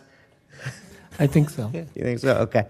So on that amendment, all those in favor say aye. Those opposed, nay. The ayes have it. Councilor Carlo? I wanted to add that I've been told that the neighborhood had asked for exactly what you're talking about. What is this? What does it look like? And they were told we're not there yet. Now, I can tell you that from my experience in development, the development team is way ahead of what is shown publicly, and a utility would not buy this land if they hadn't studied it. So that information, I would suspect, is complete, or at least the initial phase is complete, but they on purpose do not show anything. And that is very aggravating for anybody that knows this process. So I concur with the spirit of this order completely. Thank you, Councilor. If there's nothing further on the order as amended, all those in favor say aye. Those opposed, nay. The ayes have it. We now move to policy order number 4, that the city manager work with the Cambridge Arts Council and the Community Development Department, particularly the Economic Development Department, to conduct inventories of both local arts organizations and private foundations that may support them. This was filed by Councilor Mallon and myself. Councilor Mallon. Thank you, Mr. Chair. In our last Arts Task Force meeting in January, one of the things that came up sort of over and over again is that we have a great many arts organizations here in Cambridge, but in the greater Boston area, there's only a few large private foundations that support them. And in other major cities, there's a greater number of private donors, and this lack of foundation support can create competition amongst arts organizations. Additionally, there's not a place where arts organizations can go and see their community and network of peers, and there is also not a place for either donors who are residents or foundation donors to look and see what types of organizations exist here in Cambridge and how they could support them. So this order really is asking to do a full inventory and once of arts organizations, and once we have that inventory, to publish it somewhere either on the city website or on the Arts Council website, to kind of link those foundation donors, resident donors to arts organizations and link those organizations to one another. I think just having a fuller picture of what exists here already will be very helpful for the city to understand, for our residents to understand, and will create a sense of community among very disparate artists, which sometimes can feel a little disorganized. And I think this is a community that is really hungering for having those connections here in Cambridge. And I think this order really will help foster that type of community. And it was something, as I said, in the Arts Task Force that kind of came up over and over again. Thank you. Pleasure of the council. I'll just say quickly, thank you, Councilor Mallon. This is another great recommendation coming out of your work on the task force.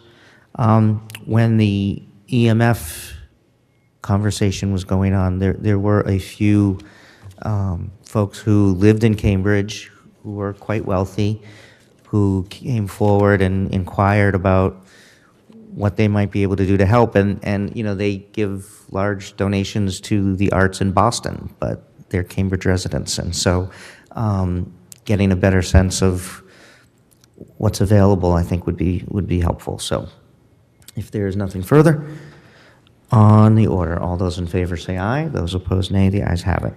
We now move to policy order number 5, that the Central Square, Massachusetts Avenue sidewalk maintenance, repairs, and replacement tree planting become part of the River Street Carl Barron Plaza project to bring Central Square back to the original circa 1990 intent. This was filed by Councilor Carlone, myself, Councilor Simmons, and Councilor Mallon. Councilor Carlone. Thank you, Mr. Mayor.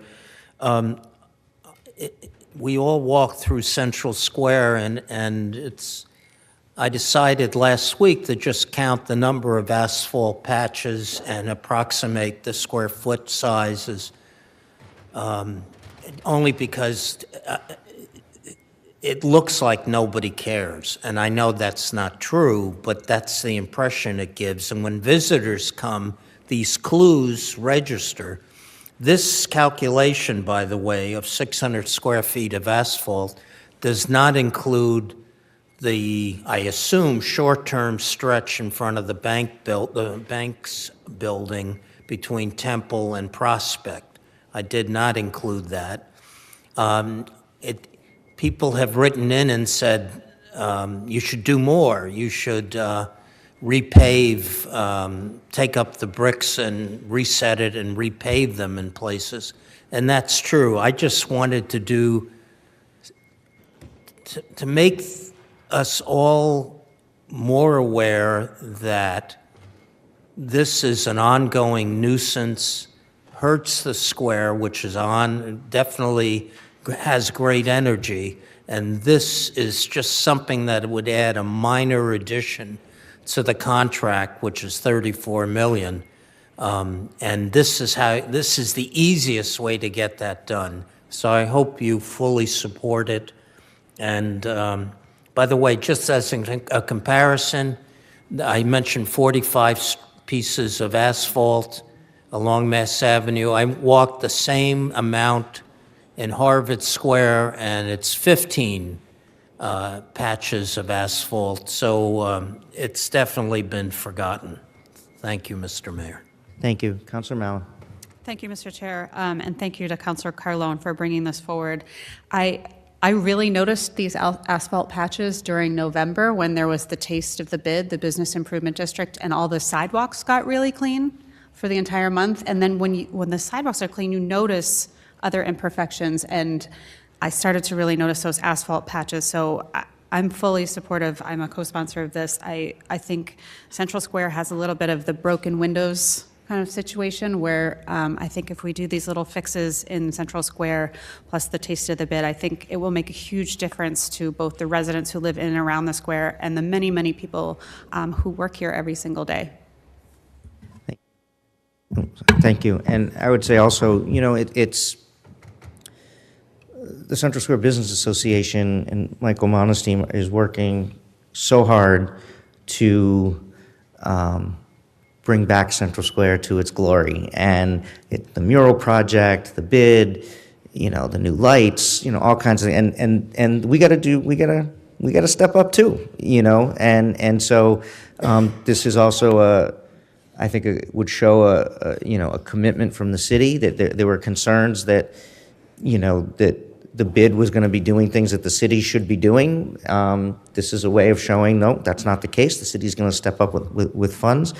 I think certainly in terms of the bricks, and I'm thinking of Carl Barron Plaza, that's all going to be redone, and I'm looking forward to that all being level so that when I walk to CVS. I'm not stepping in huge puddles. A couple of years ago, maybe 2 terms ago, Councilor Simmons and I, and maybe Vice Mayor Benzen at the time, had a policy order in asking for the city to work with property owners along Mass Ave to help them get low-interest loans to fill in the wells or the vaults that run under the sidewalk. A couple have done that since then, because we placed that brick down and then it's really not, there's nothing really underneath it. And so, those are all things we got to look at and help our businesses with. So thank you for being the lead sponsor on this, and it's all part of making Central Square even greater than it is today. So with that, on the policy order, all those in favor say aye. Those opposed, nay. The ayes have it. We now move to committee reports. Pleasure of the council. Councilor Siddiqui. Can I talk about the, You can pull whichever one you like. oh no, can I talk about my policy order, the one we suspended the rules Oh, for? sorry. I'm sorry. No, it's Yep, okay. Yep. I'll be brief. Want to thank my co-sponsors who saw this policy order early Thursday. And, I think sometimes at the State House, there are bills that are filed that don't have broad support, but this is one that has broad support. And I think for me, it is about transparency. It's about the fact that we have rules right now that are preventing individuals from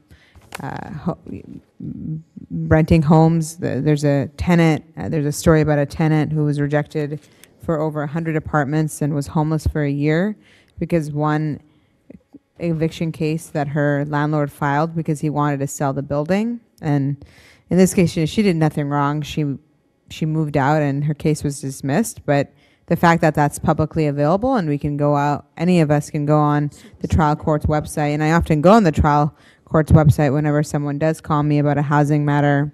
It is very easy to find this information.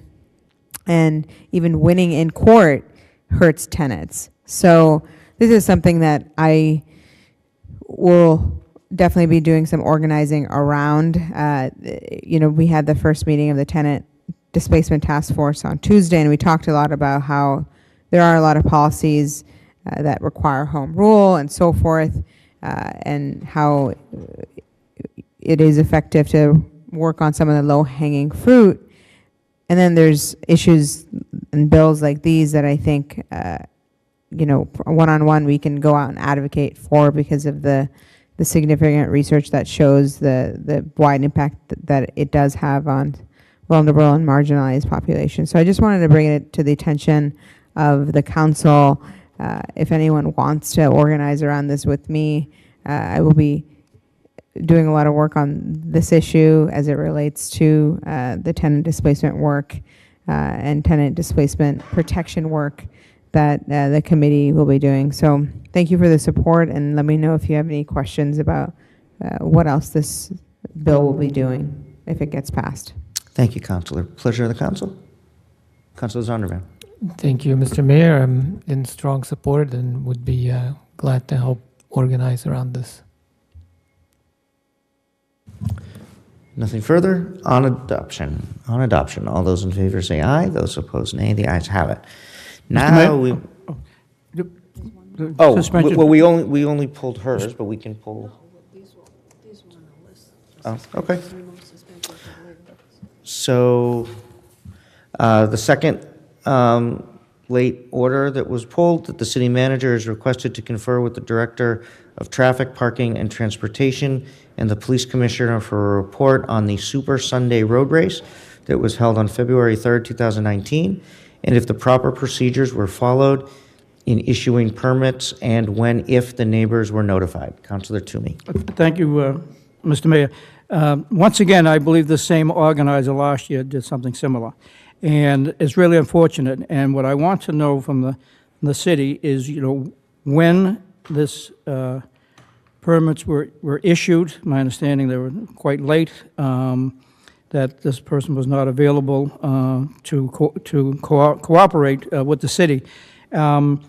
I found about the road race after we had the fire relief fund on Saturday night, then I went to a birthday party on Gore Street, and walking home on Cambridge Street, I noticed 2 flyers taped on the outside of businesses, and I stopped to see what it was, and it was this, and those businesses were already closed, obviously, and this is Saturday night at 9:30 at night.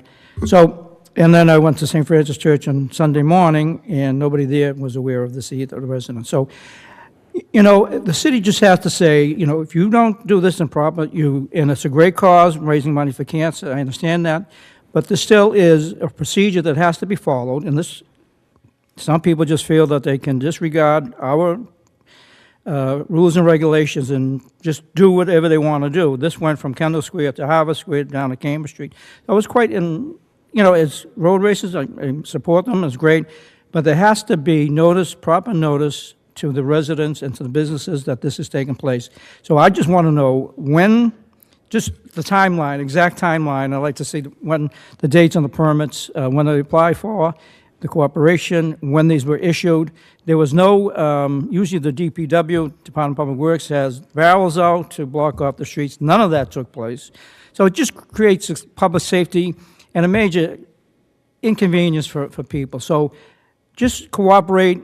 This, I believe, was the second year in a row that something similar has happened, and I just, this cannot be tolerated. And if they're not issuing, and they're just going to say, you know, when the runners show up, the race is canceled. It's as simple as that. That's the only way you're going to get the message across to people that, you know, people who live here deserve the respect. And it's a great cause, and the road races do a valuable service, but just follow what our procedures are. And everybody, I didn't even see any police detail out there. Usually there's the auxiliary and the whole bit. I didn't see any of that. So, so I just hope that we pass this evening and get a report back as soon as possible.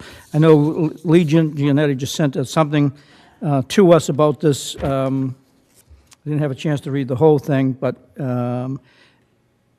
my big thing is the timing of the events and when all of this was applied for and the permits issued. Thank you. Thank you. Councilor Mallon. Thank you, Mr. Chair, and thank you to Councilor Toomey for bringing this forward. I have to say that Sunday morning I was in my kitchen, and all of a sudden, runners just started running by, and on my street, cars just started backing up. Now, what happened after that was cars started turning around in the middle of the street to go the wrong way down the one-way street. It created a really unsafe environment for a long time. There were no barrels, there were no signs, there was no police detail. I didn't even see people out there wearing vests until I walked down the street to see what was happening. So I do appreciate these road races. We are a recipient many times at Food for Free of the contributions, but our residents do have a right to know when streets are going to be closed for an extended period of time. So I think this order is timely, and I appreciate it. Thank you. And I would say, you know, for some smaller races, this is not hard to do. There are companies out there that will flyer for not a lot of money to flyer doors, and so there should be no excuse for somebody not doing that. So thank you, Councilor Toomey. On the order, all those in favor say aye. Those opposed, nay. The ayes have it. We now move to committee reports. Pleasure of the council. Councilor Siddiqui. I'd like to pull number 1, please. Pleasure of the council. On 2 and 3, the question comes on accepting the reports and placing on file.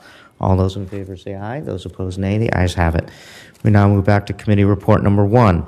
A communication was received from Paula Crane, Deputy City Clerk, transmitting a report from Councilor Sambul Siddiqui, Chair of the Economic Development and University Relations Committee, for a public hearing held on December 12th, 2018, to discuss formation of a city commission dedicated to providing a forum for exploring and addressing the concerns of undergraduate, graduate, postgraduate, and other post-high school students in Cambridge. Councilor Siddiqui. Thank you, Mr. Mayor. Through you to my colleagues. So after this committee meeting, I've had some conversations with the assistant city manager. There are things that were some asks after the meeting. One ask was, how many young people, say 18 to 30, are on commissions? And I was told that we only have names for whoever joins our commissions. We can't ask for demographic information, so due to privacy issues and so forth. So this came out of a conversation as well that was in our Civic Unity committee hearing of doing a survey so that we understand the demographics better. And apparently there is a survey. And so Lee will be, I was told that we'd be getting that survey. And so I think that'll better help us understand who's on the commissions, including what their ages may be. Secondly, a theme that came up from the discussion was how do we do better outreach for recruitment for boards and commissions? So how are we connecting with the universities, Lesley, Harvard, MIT, and others to let them know that we have these opportunities. Another theme that came up was this idea, there is some ambivalence of, there is some, basically, who is this commission for? And I think while we have youth council that serves under 18, is there a space for young people to get involved and talk about issues like transportation and so forth? And there are ways to plug in. Our boards and commissions are very issue oriented, but there's no specific commission for, let's say, young people who've post-secondary, who've graduated from high school or have their GED or working, for example. So we had a robust discussion about that. I think I was left also feeling like, okay, or should we do this? Should we not do this? And I think I'm still in that questioning of should we do this? And I think what we also decided in that meeting was perhaps we should think about liaisons to the mayor's office, of having an MIT liaison, a Harvard liaison. So that came up, having a Lesley liaison, because I do think there is an appetite for students, and I want for us to engage with students. I think it's just how we do it. Another commission, I'm not opposed to it. I think we just have to think about how we'd go about that, because there are so many students. And so those are just my thoughts. I'm curious to ask my colleagues about what, in the full council, what they think. There are some next steps, some data we can gather, we can talk about liaisons, and we can talk about through the mayor's office or so forth, because I do think the grad students are very interested. There's grad students, there are undergrads, and I feel like the desire has been coming more from grad students. So that's all to say, there's a to be determined here. I'll probably host another meeting on this, but I am curious about what people think. I have Councilor Mallon. Oh, I thought you were giving me the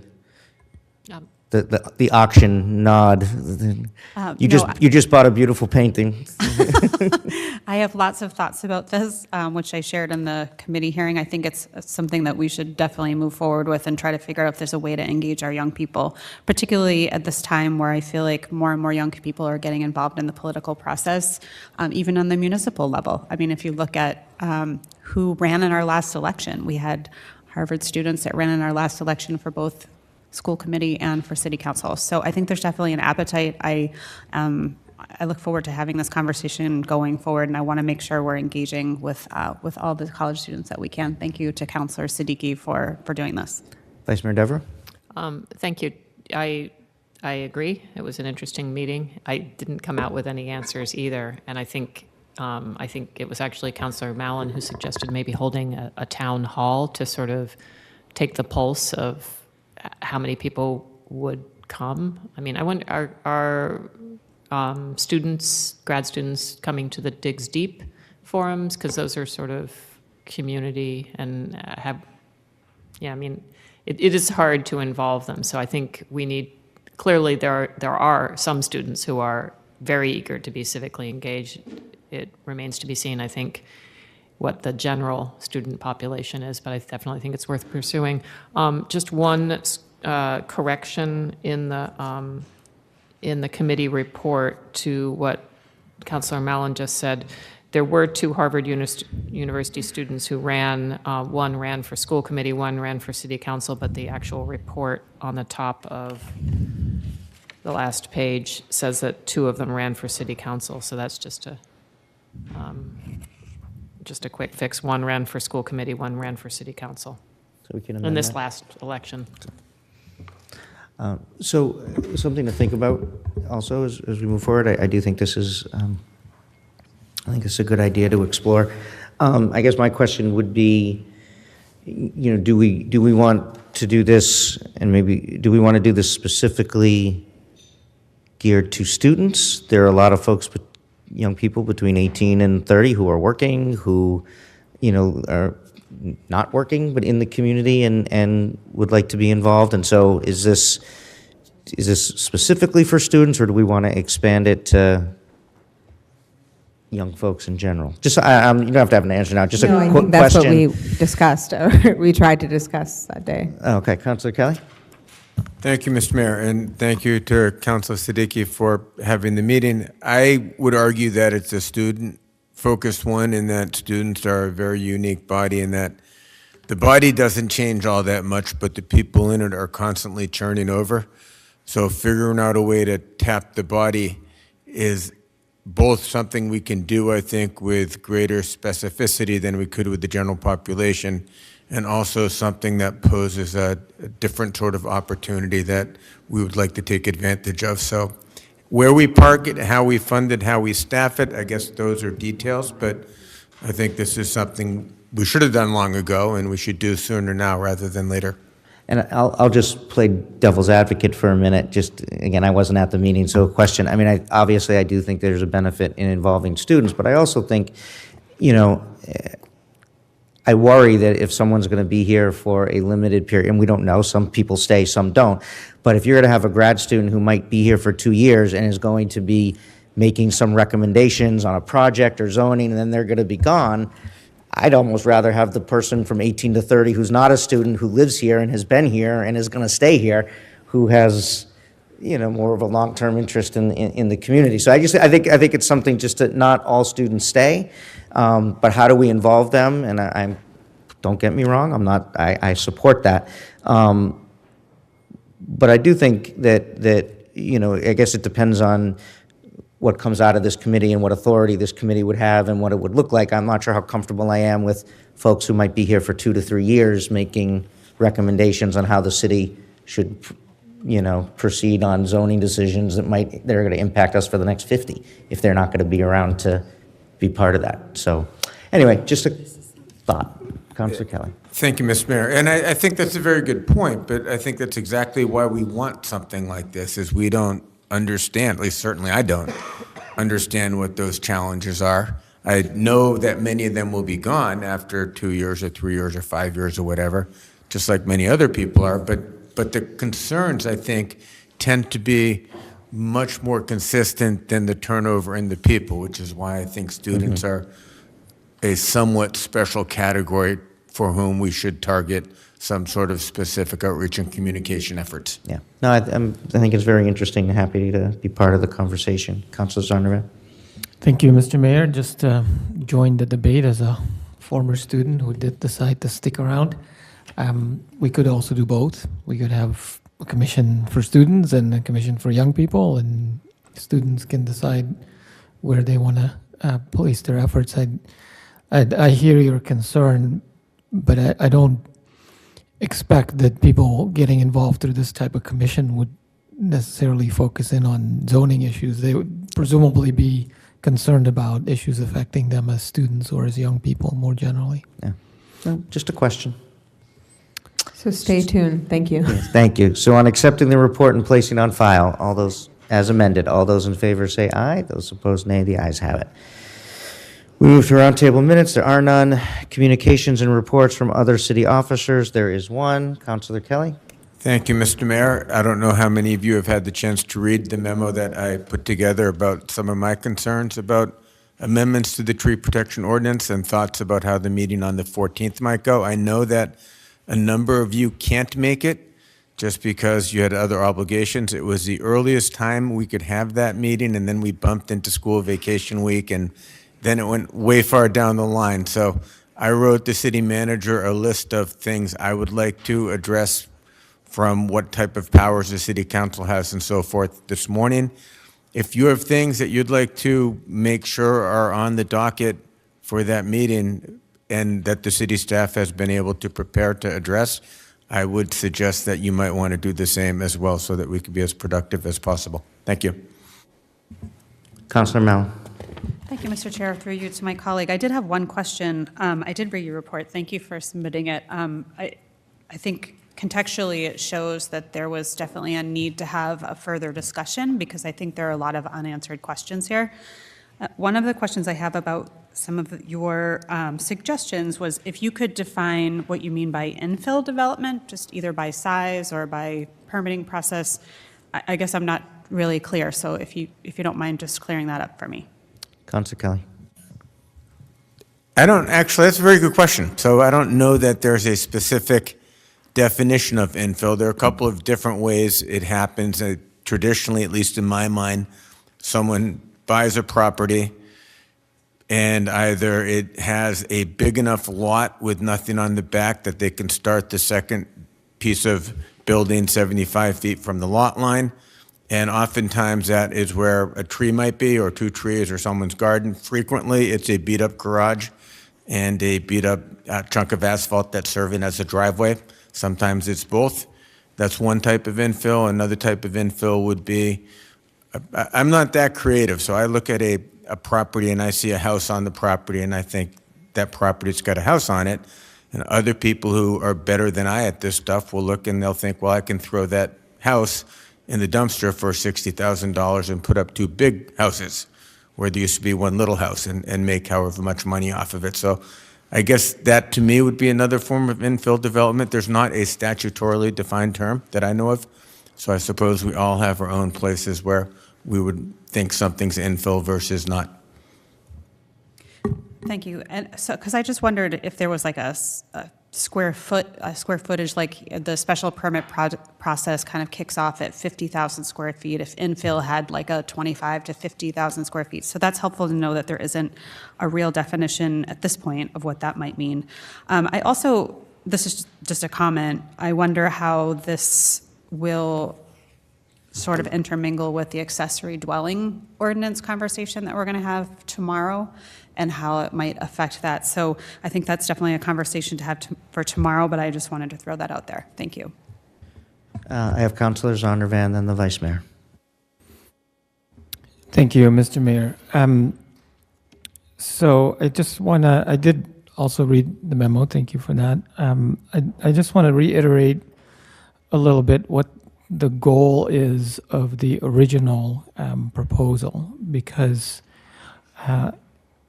as we all understand, there is a task force that is digging deep into this issue and will be making recommendations at some point later this year.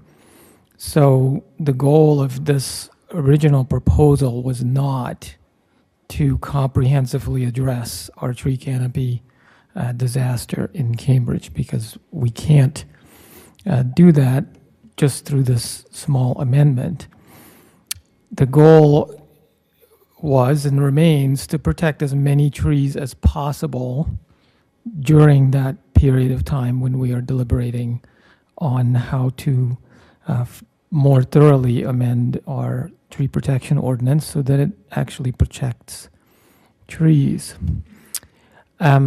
So I appreciate the concerns that my colleagues are raising. I think the proposal is fine and will lead to some protection, but I do hear and understand the concerns that are being raised, and I'm working on addressing them. So I've also sent some communication to the staff to see how we can address some of these concerns through regulation.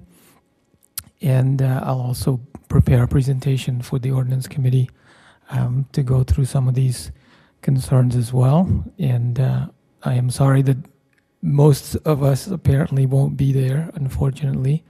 I don't know if it's possible to, it is recorded, right? Ordinance committee?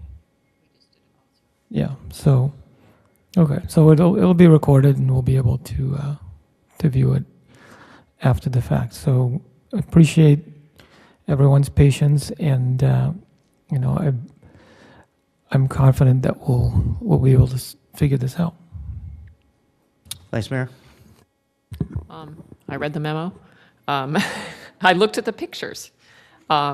Each of the pictures says significant tree or not. I would say yes to the pictures, that those are significant trees by the definition. They are the right diameter, even if they are not terribly tall trees. I don't know if that's what led to the question, that they're not, you know, maybe in people's minds significant conjures, you know, a mighty oak that's 100 feet tall, but a significant tree is one that is defined currently as this 8 inches at diameter at breast height. The tree, I did attend the last task force meeting, as did Councilor Zondervan, and they are discussing different ways to define significant trees and different ways of valuing them. So the task committee is having an extremely sophisticated discussion about all the possible ways that one could both incentivize tree protection and deter sort of needless tree removal. And there are unquestionably a lot of trade-offs to consider, a lot of ways to get the sort of fine-tune the eventual ordinance so that you don't have too many unintended consequences, but that you do have the overall consequence that you want, which is to preserve more significant healthy trees. So that's all I have to say tonight. Thank you. Okay, go ahead, Councilor Kelly. Thank you. It turns out, apparently, someone told me that one set of those trees isn't a set of trees because they're, I don't know what, I see something like that, it looks like a tree, it doesn't walk like a tree or bark like a tree, but if it could walk and bark, it would do that like a tree. And I think it's a tree, but apparently there are things that do everything I think a tree does but aren't trees and wouldn't be covered. And they're also wicked small, and the point of those trees isn't that they are or not trees, it's that that's why the question mark was there. I didn't want to make the claim that they were trees because I honestly don't know. But they're small enough that someone could cut them down without going to a professional arborist for tree cutting equipment and assistance. And that's where I think we need to be really, really good on the notice, and we'll talk about this more on the 14th, but I think that was one of the concerns raised at our meeting was we would have significant trees that a lot of people might not realize are truly significant, not the towering oaks that some people might think are significant, and would just cut them down one day because they wanted to redo the flower garden or something. And that's, I think, something we will want to address with some sort of aggressive notification. Thank you, Councilor. Councilor Zondervan. Thank you, Mr. Mayor. And I want to concur that, you know, obviously the goal here is to prevent the cutting down of the trees. So obviously we would want to notify people so that they would know that we don't want them to cut down the trees. And the current ordinance already covers what is and is not a significant tree. So any questions that may arise around that presumably have already been answered by the staff in adjudicating the current ordinance. And, you know, we could go as far as listing the species of trees that we consider protected. I mean, there's a finite list of trees that we are considering trees, and there may be other plants that we say are not trees, and we can just list that all out. So I'm going to jump in real quick. Thank you, Councilor Kelly. I too read your letter. And I actually had some of this, you know, the same concerns. I mean, I've never, the only tree that's in the yard where my family has lived is a vertically growing, a horizontally growing fig tree that my great-grandfather planted 90 years ago, so I don't think it falls into this. So I don't really know much about, I've never cut down a tree, never needed to cut down a tree. But 8 inches is not really that big a tree. So I wonder, number one, how much do those 8-inch trees contribute to the canopy sort of in general, right? But also, I could certainly foresee somebody who is particularly handy with, or like Councilor Kelly, who seems to have cut down numerous trees in his life, who, might do that on their own and then face very significant penalties. If according to what Mr. O'Riordan said, an 8-inch tree, could run you $6,000 and then $300 a day on top of that. I don't know who some folks hang out with, but people I know, that would be a major hit to them. So that's pretty significant. I don't have $8,000 in my bank account that I could just write a check if I made a mistake. So I think, yes, for the larger trees, that you're going to get Cambridge Landscaping or somebody else, and we can inform them, and maybe that's a way to avoid that. But I do worry about folks who, might do this by mistake and face a large bill. And we heard from Mr. O'Riordan that as of now, there's no way, they don't have a mechanism to determine, did somebody know, did they not know, what's the appeal process, what's the enforcement process. So all that stuff has to be worked out, which is why I also wanted this to go back to the ordinance committee for further conversation and not just get passed. So, so those, my concerns mostly are about notice as well as the penalties. And I don't know, maybe if the currently in our municipal code or wherever it says that 8 inches is a significant tree, maybe for this we want to go more than that. I don't know, but I think it's all worthy for discussion. Councilor Simmons has not spoken. Thank you. I was thanking Councilor Kelly for your letter. One of the things that I did make note of, and not only for this particular piece of legislation, but any legislation where public notice is important, is my concern is always is that we do not get the word out to people in a way that they get to know. So they've either taken the tree down because they don't know where to go to ask. They buy a house has a yard, the yard has a tree, they don't like it, they take it down.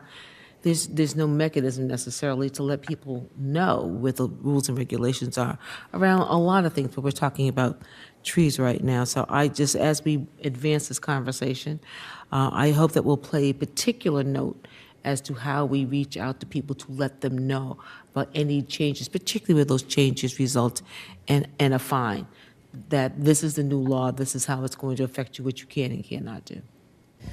I would say that, and obviously it would defeat the purpose of this because the report's coming out and the point is to put something in place, before the report comes out.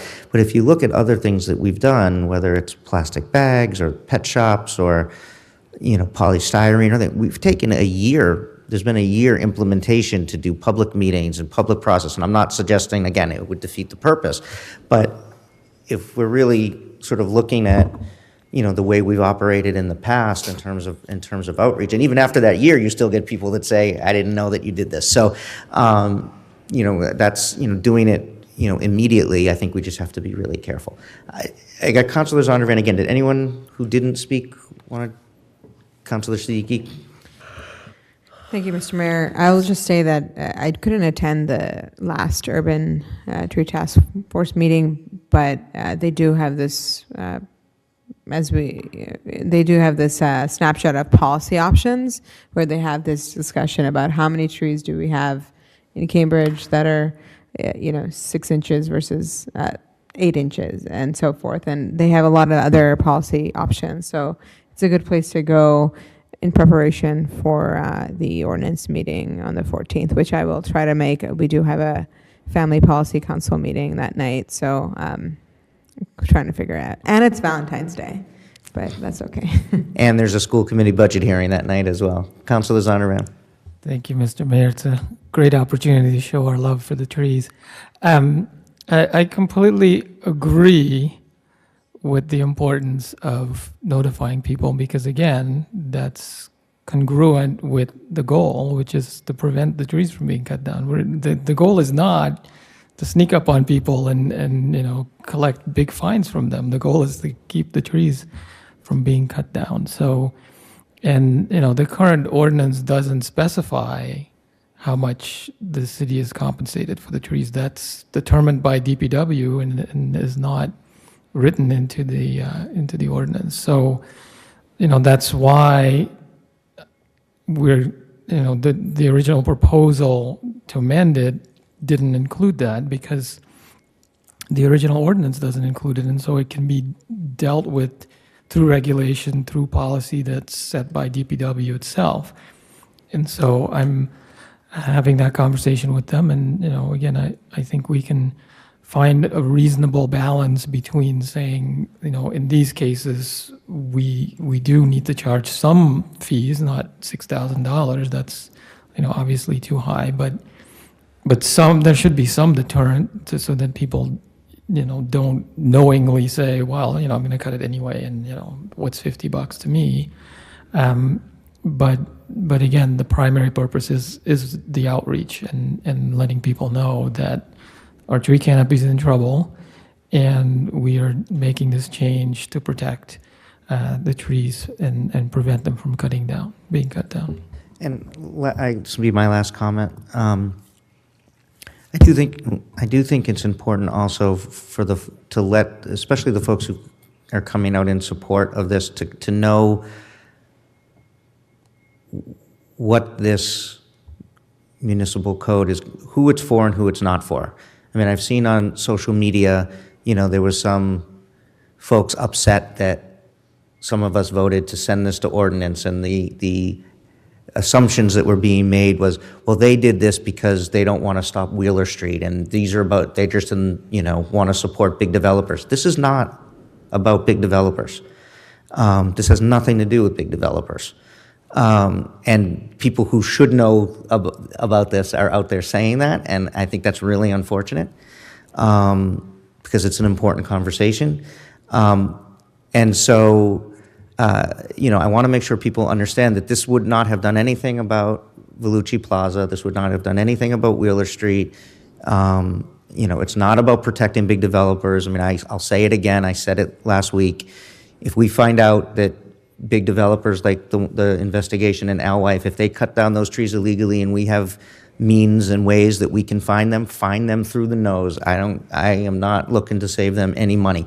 My concern is about, Mr. Jones or Mrs. Jones who doesn't know any better, and they cut down a tree and they get a big bill that they can't afford.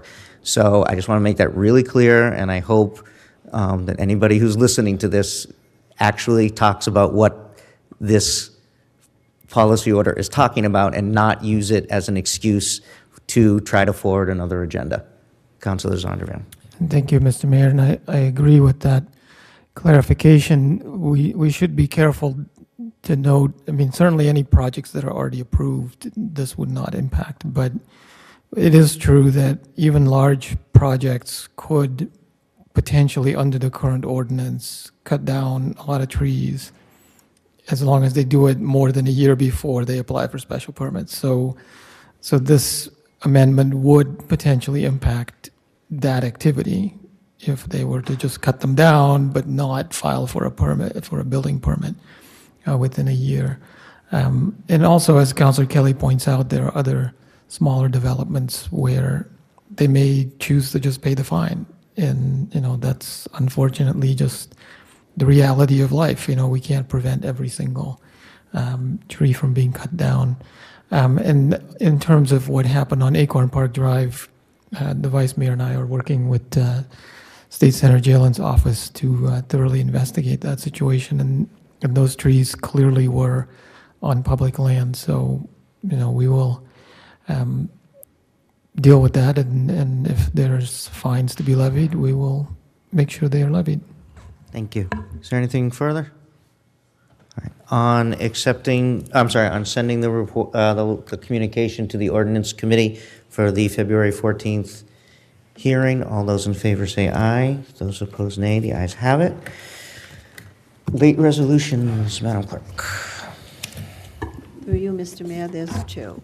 Thanks to the sponsors, participating restaurants and breweries on the organization and success of the East Cambridge Fire fundraiser on February 2nd, submitted by Councilor Toomey, and a resolution on the death of Theodore Adelson submitted by Councilor Mallon. Can we go to the first one first, and then I think a number of us were there. Councilor Zondervan was there, Councilor Kelly, Councilor Mallon, Councilor Siddiqui, Councilor Toomey, obviously. Thank you, Councilor Toomey, for working on this with those East Cambridge businesses. It was a great event, raised a good amount of money for the fund. It was a lot of fun. I was going to do this in my announcements, but I will say again, we are still accepting contributions to this fund, and there is still a need. So for anybody watching, every little bit helps. Please consider making a contribution. But thank you, Councilor Toomey, for your work on this. It was great. Thank you, Mr. Mayor, and thank all the residents who attended this great event, and you, Mr. Mayor, and your staff for helping coordinating this with Will and Jason. It was incredible turnout. The hall was full. The food was out of this world. The drinks were pretty good. But if you don't mind, I just want to name the restaurants so that people know exactly Absolutely. who stepped up to the plate and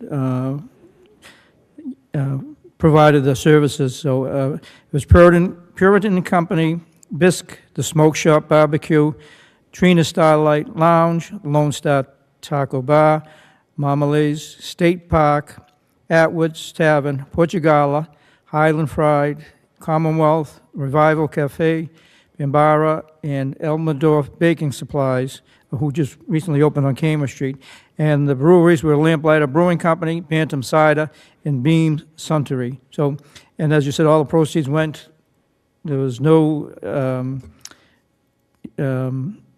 overhead, and all the proceeds went to the Mayor's Relief, Disaster Relief Fund, and I know those residents who were affected by the fire certainly appreciate the effort and time that went into doing this. But it was a great community event, and it showed how we all came together to assist this worthy cause. So We should thank Divco West, who funded a lot of the hall and the restaurants and other things too.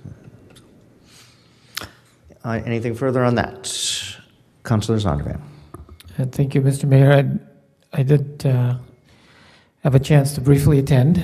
I wish I could have stayed longer. It was a great event, and it does make me think if there's a way to have events like that in the middle of winter, even when there isn't a big fire, so that we can, bring our community together and maybe even preemptively raise some funds for the Disaster Relief Fund in anticipation of future disasters, which sadly will occur. I think that's a good point. We don't. It would be nice to have some money squared away in that fund so that we can react quickly and not have to raise it as we go. So on the resolution, all those in favor say aye. Those opposed, nay. The ayes have it. Councilor Mallon. Thank you, Mr. Chair. I just wanted to make an amendment to the resolution for Teddy Adelson. As Mr. Williamson pointed out in public comment, Mr. Adelson provided affordable space for tenants, and I think that should be called out. So I have given an amendment to the clerk. She's shaking her head no. That's a yes, okay. And it's whereas Theodore Adelson provided affordable office and retail space to tenants who may not have otherwise been able to afford the rent, and this added to the vitality and diversity to Central Square.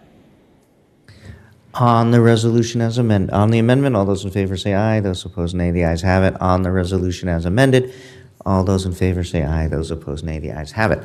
We now go to announcements. Our Councilor Siddiqui.